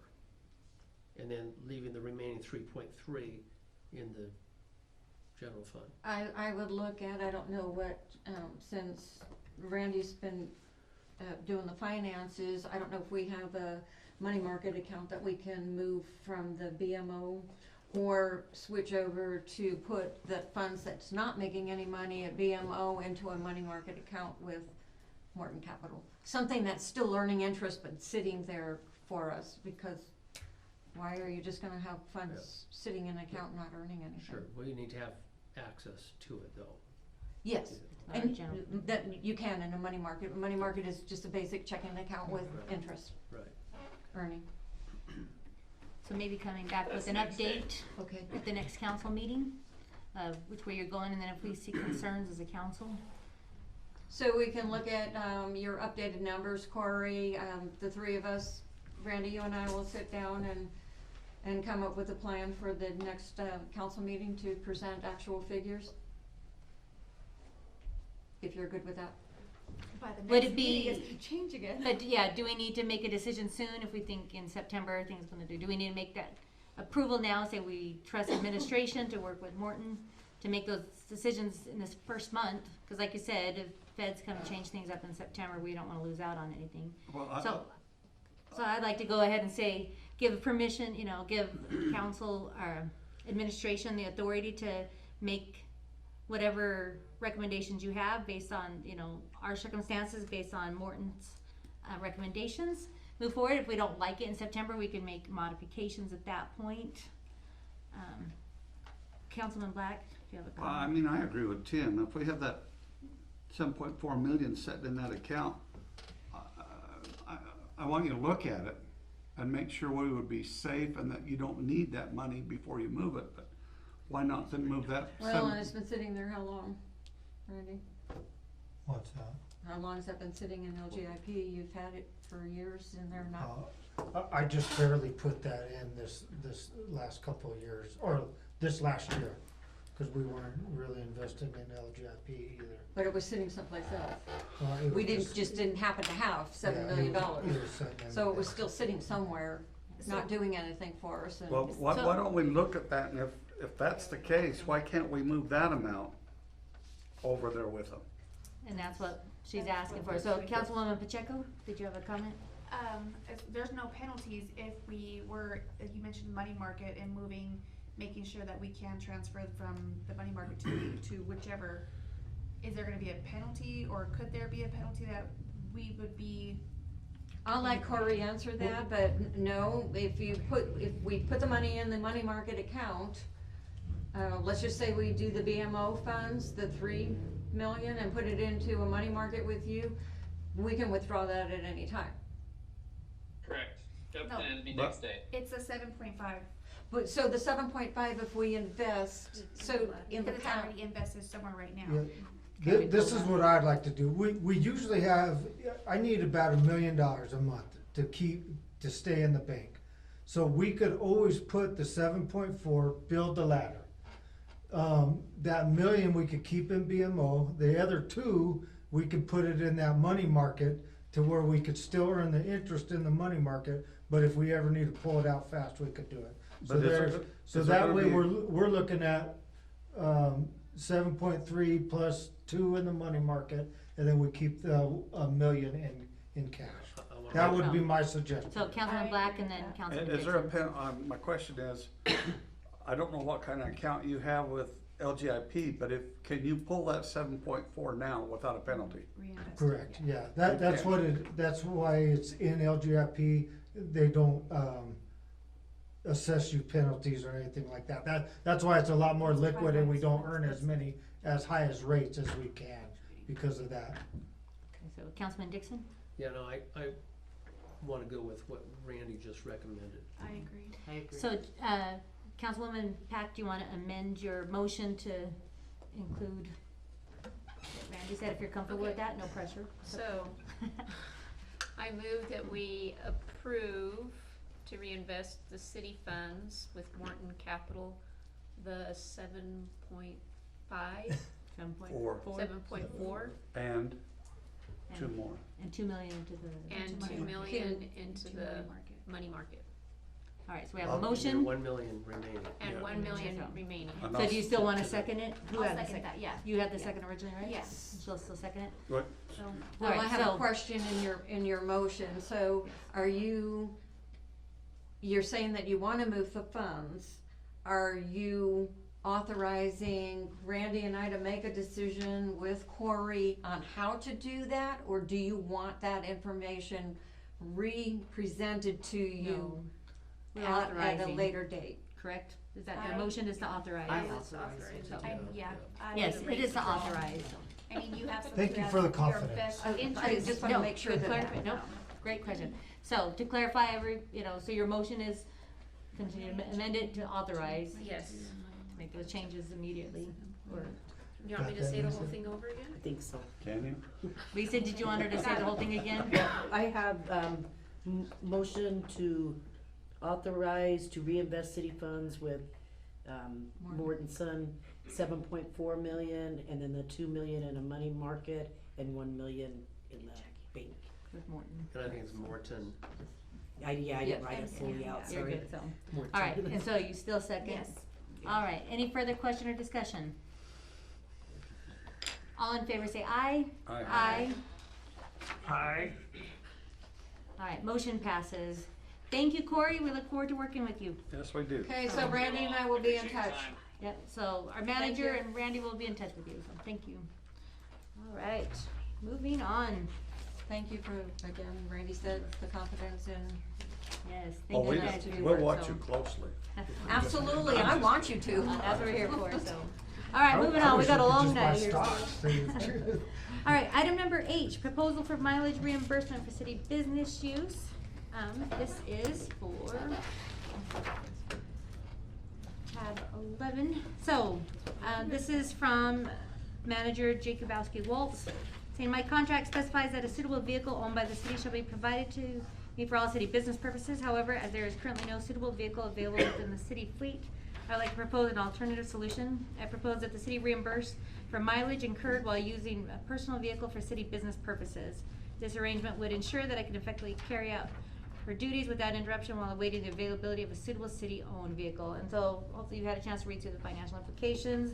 But basically, at this time, there's not a good city vehicle for her to use. It's not like she's using it all the time, but when she does, she is requesting that we give her just the typical IRS rate for the miles, which is 65 cents per mile. I Just just I have can't a see question. spending on a vehicle. Yes, so. So I have a Right, question. so Councilman Dixon has a question? So what happened to the suitable vehicles that we've had? We have a van and a sedan. A van and, I think we have a minivan and a sedan. I don't know about the sedan, where's the sedan?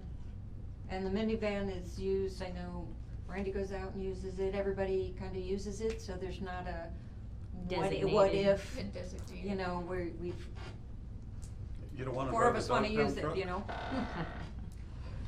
And quite How do personally, you feel about a I fire would truck? not even. Yeah, well, how about, what's wrong with a fire truck? I'm just kidding. Just sorry. So, yes, Councilwoman And Pacheco. So this is just to reimburse gas, we're not gonna be responsible for insurance coverage on. No, I'm not It's asking just for the that. government rate of 65 Yeah. cents, including everything. I I like make a motion, get anyone Go else ahead. ready? Go I ahead. make a motion to approve the reimbursement for, city business for mileage at the IRS rate of, 65 cents a mile. I'll second it. We have a motion and a second. Any further discussion? Can I just say at the government rate, because as the years go, that government rate might change? Do you mind modifying that? Sorry. I'll modify that to the current government rate. Thank you. Do you still second? Second. All right. All in favor say aye. Aye. Aye.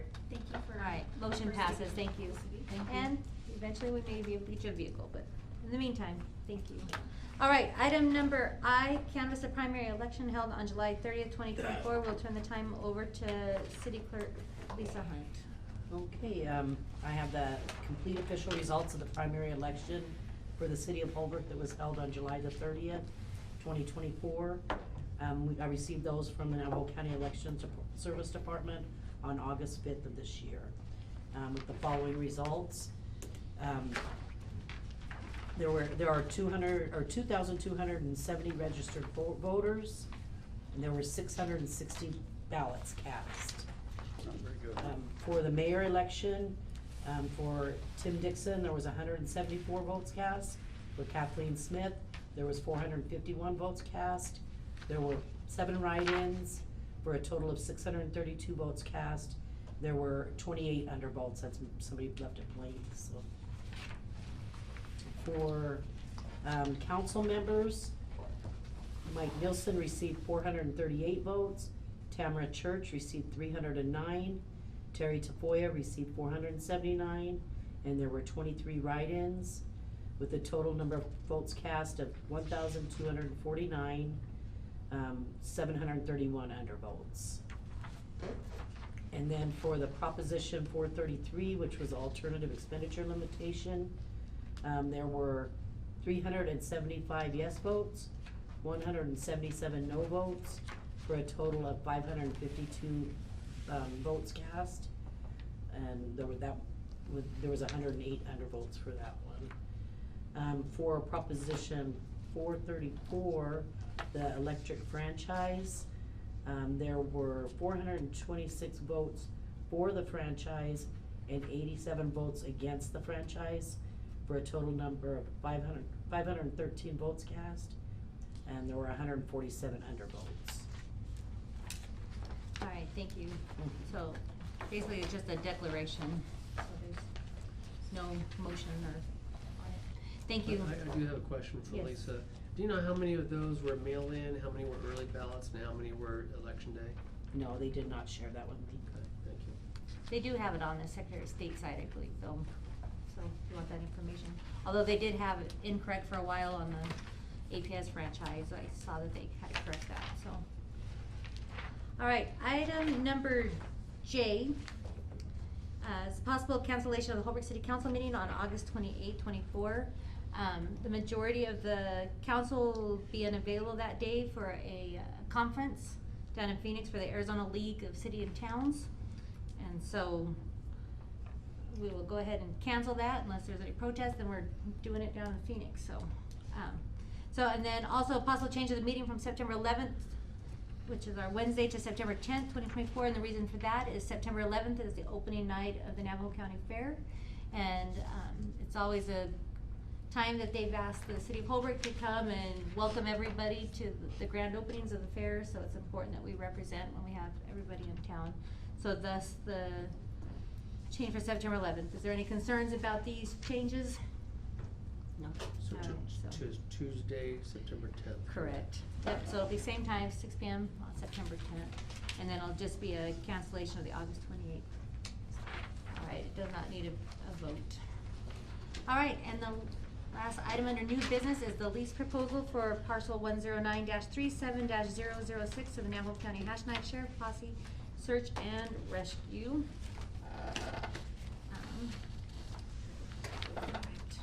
So, sorry, I went too far. It's under, 15. I had to do them. Oh, that's right, thank you, it's been number 15, thank you. All right, so basically, background and discussion says, since 1954, the Navajo County Sheriff Hash-Knife Posse has supported the Sheriff's Office with search and rescue operations and other tasks as needed. Incorporated in 1959 as a nonprofit, the Posse assists law enforcement during emergencies, participates in community events to promote Navajo County, and engages in fundraising activities. Their mission is to provide a skilled, trained volunteer team ready to assist the sheriff in locating missing persons and offering closures to families. The Posse has been an invaluable asset to Holbrook and the Sheriff's Department. Leasing the parcels of the Posse benefits the city in several ways. One, community support. The Posse's activities such as search and rescue operations provide essential support to local law enforcement, which enhances public safety and well-being. Two, economic impact. The Posse's involvement in events and fundraisers can attract visitors to the area, boosting local tourism and commerce, which benefits the city's economy. Three, civic engagement. The Posse fosters community engagement by participating in local events and parades, strengthening the bond between residents and local law enforcement, which can lead to a stronger, more cohesive community. Four, resource optimization. Leasing the parcel to the Posse allows the city to make use of underutilized land, turning it into a hub for community-oriented activities. Five, enhanced emergency response. By supporting the Posse, the city ensures that there is a trained, ready-to-deploy team available to assist in emergencies, potentially reducing the burden on city's resources during a crisis. We'd like to turn the time over just to our manager. I know she has been in communication with Sheriff Klaus on this lease. Do you have anything you would like to add? No, it's really just a continuation of a contract that they've had in the past. And it's a valuable, asset to the community. What's the address of this parcel? So it's the old NPC campus. There's a building on there. I believe it's on Hermosa, isn't it? So is this It's on off the of Hermosa. other It's side got of a the Hermosa highway? address. So it's right across from the Bread of Life Okay, mission. so it's all over the highway. Correct, Okay. yes. So, and then, my concern, was being able to sell the property if something came up. And do you know if that was taken care of in the contract? So we have a year contract. What is it? A 1-year contract. Just a 1-year contract? A 1-year What happens if we find a buyer for that parcel in the next 6 months? Do we have a 30-day severance clause? I don't see, terms on that at all. Or it's just 1 year at a time? I believe it was just a 1 year. I can amend that to do a 30-day or 60-day, whatever you want to see in the contract. I personally would like to say, you know, a minimum, you know, like 60 days, probably at maximum. I don't wanna, it's a big parcel, and So it's 60 for a day small written- building, but written this is notice? just my 2 cents, so we'll see I what other agree. people. I mean, if we could sell the property, as the city can sell the property, and it would benefit the city one way or the other, whether it's occupied or sold. Cause it's a large parcel, and so that's just one small building that's being utilized for it. Any So questions? I can have that amended if you agree to the terms with the amended. Perfect. I can Well- put the 60-day. Yeah, we have some other questions, there might be some other suggestions or concerns, so, but we'll keep that in mind. Thank you. Councilman Dixon? Well, this is basically a landlord-tenant contract, and a tenant is able to sell their property as they wish. And I think state statute requires 14 or 30-day, notice to the, person renting it. So I don't, you know, we could refer to state contract, or, state statute on that, but it would be good to have it in the document. This one went through Pierce Coleman, so I'll just revert back to them to adjust the verbiage to your liking. Also, just for the record, does it matter who is part of this hashtag? 'Cause I know there was a lot of controversy, So this will be under the sheriff's Under the sheriff. umbrella. So this is with Navajo County Sheriff's. And it says right here. And that's the exact title of the group that I received from Sheriff Klaus. From Sheriff Klaus. Yes. Okay. Good question. Any other questions or concerns? All right, we'll open the floor for a motion. I'll make a motion to approve the lease proposal for parcel number 109-37-006 to the Navajo County Hash-Knife Sheriff's Posse Search and Rescue. With the amended, contract with the option to buy with a agreed upon 60-day notice. Or within the tenant landlord. Or within state. the statute for tenant landlord.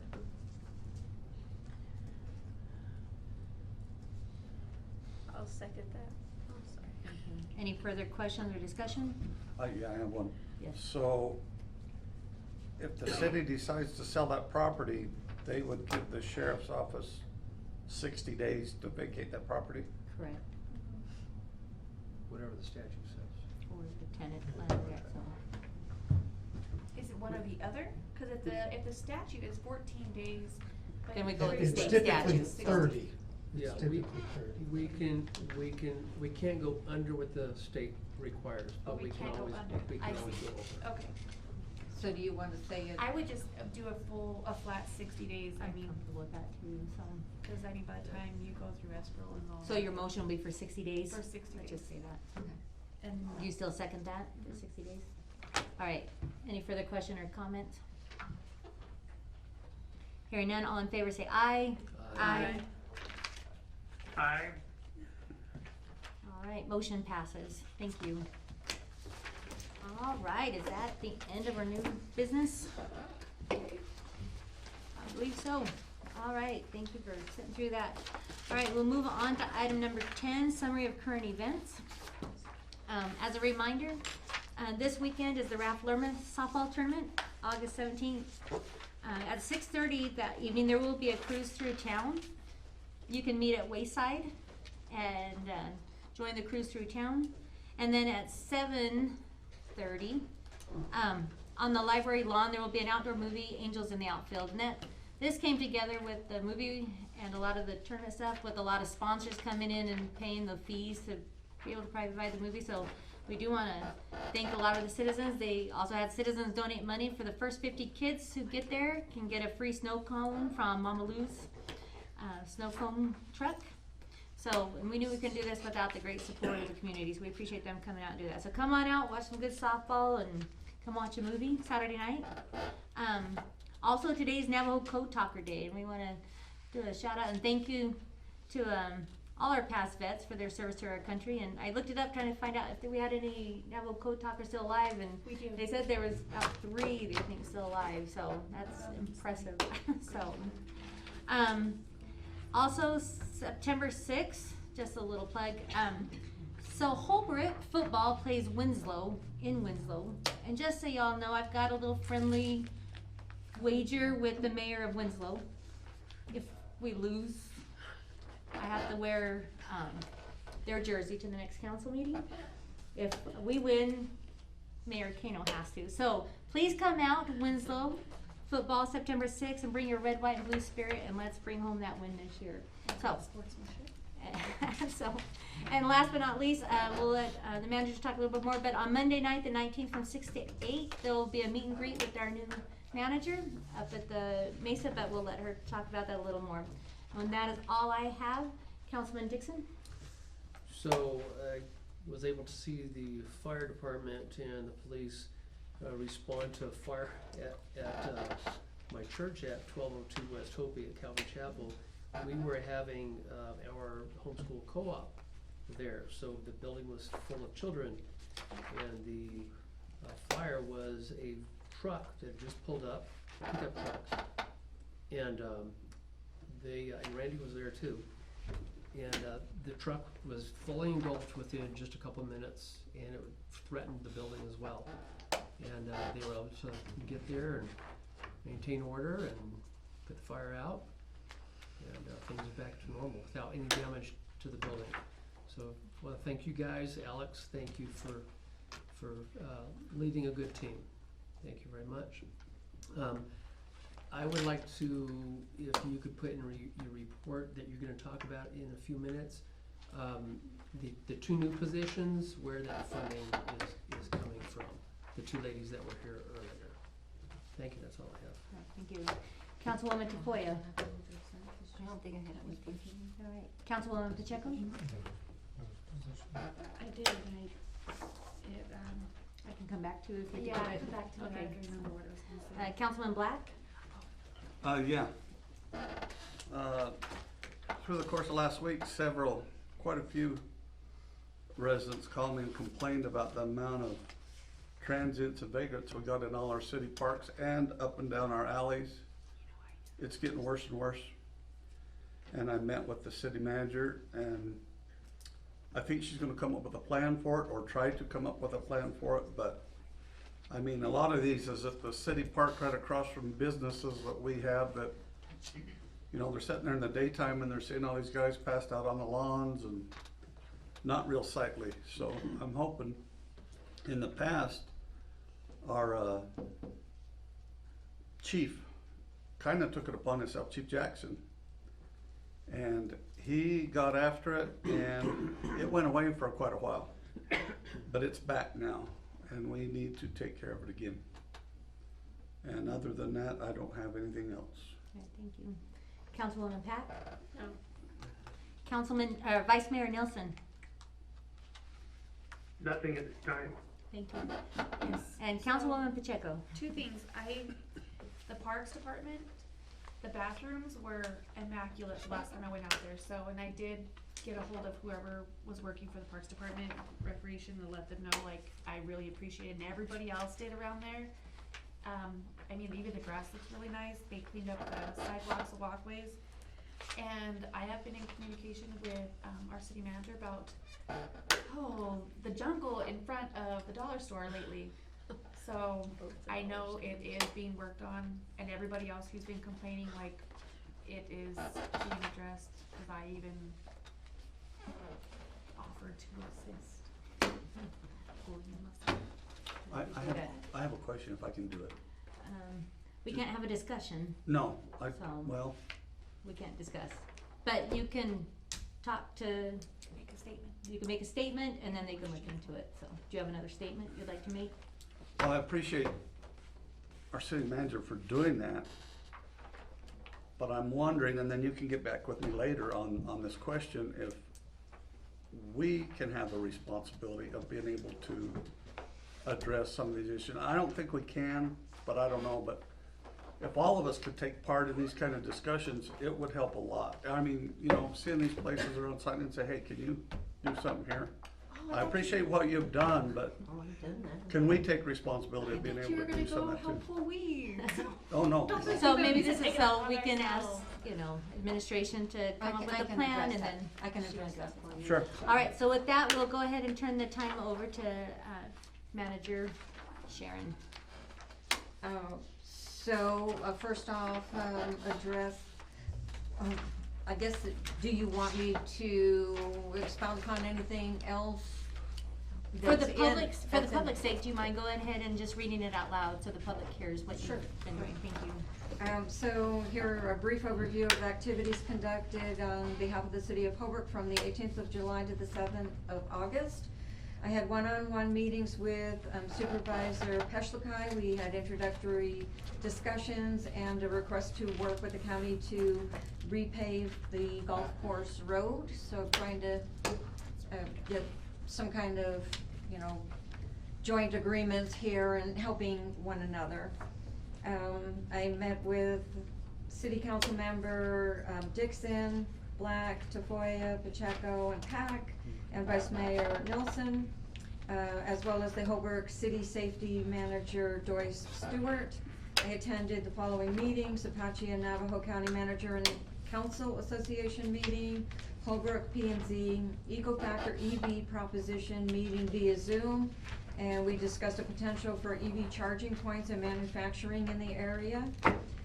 The senior center with Vice Mayor Nilsson and Anthony Mancini from AZ Complete Health. We had discussions on grant opportunities to improve services in the facilities.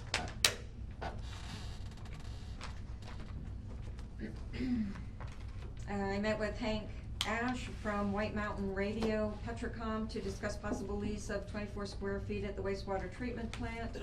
I sent draft lease from the 24th of April 24 to legal counsel, and we need to address a few issues prior to submitting to city council.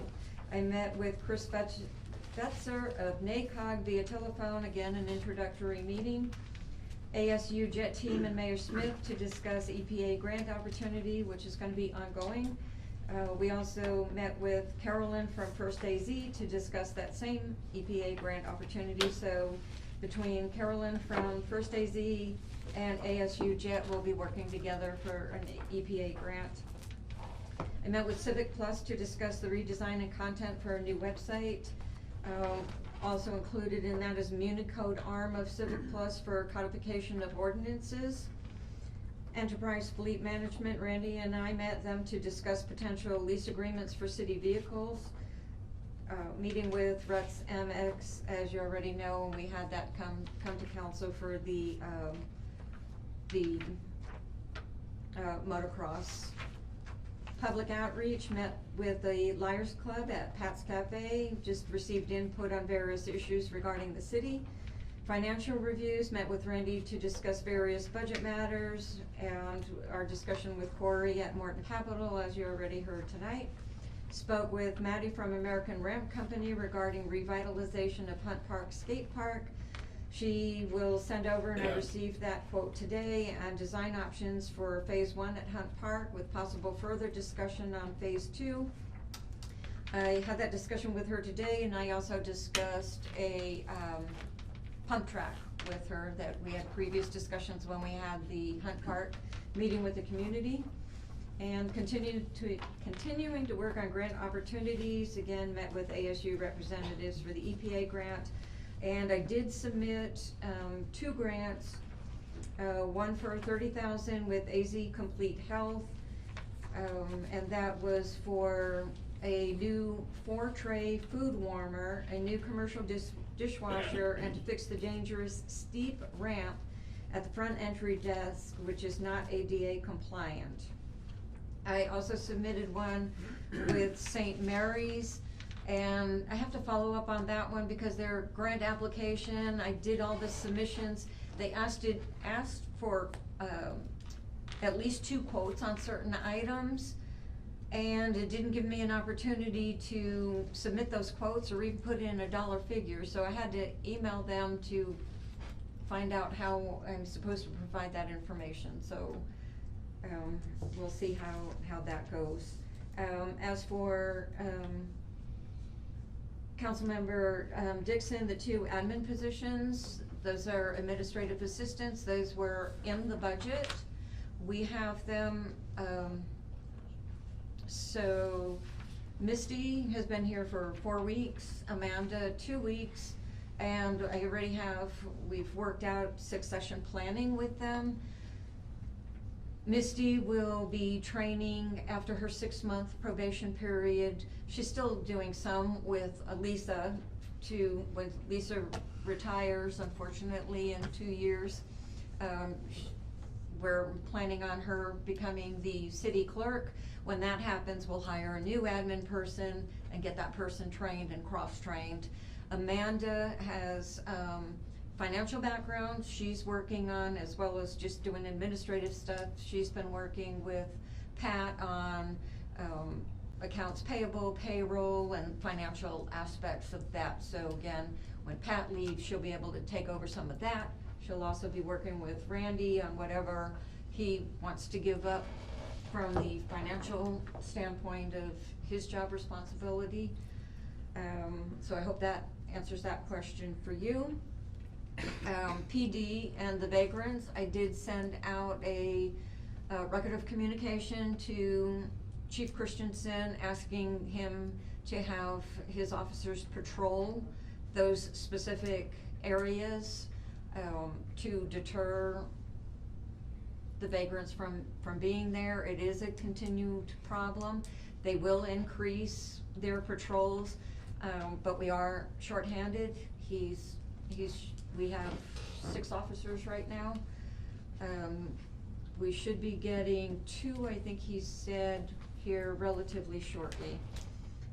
As for the Dollar Store and Dollar General, I hand delivered warning letters to both of them last Thursday.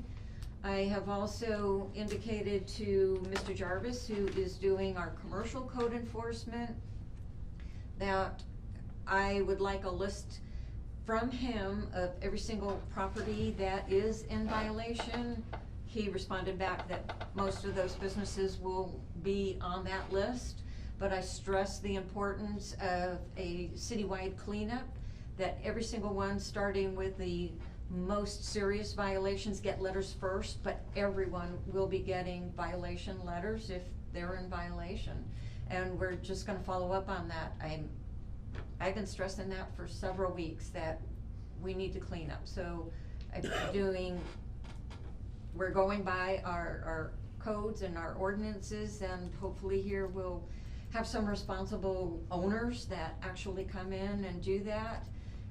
If all else fails, we have to follow the process. The letters went out, there's a 30-day time frame that they have to respond, but we'll follow the process, even if it comes to the point that we have to clean it and then bill them for it. So this list, is it a list of notices that already went out, or just the ones that are in violation that need to have a letter mailed out? I requested a letter of everyone that is in violation, and those that have letters, and those that need to get letters. Thank you. Okay, thank you very much.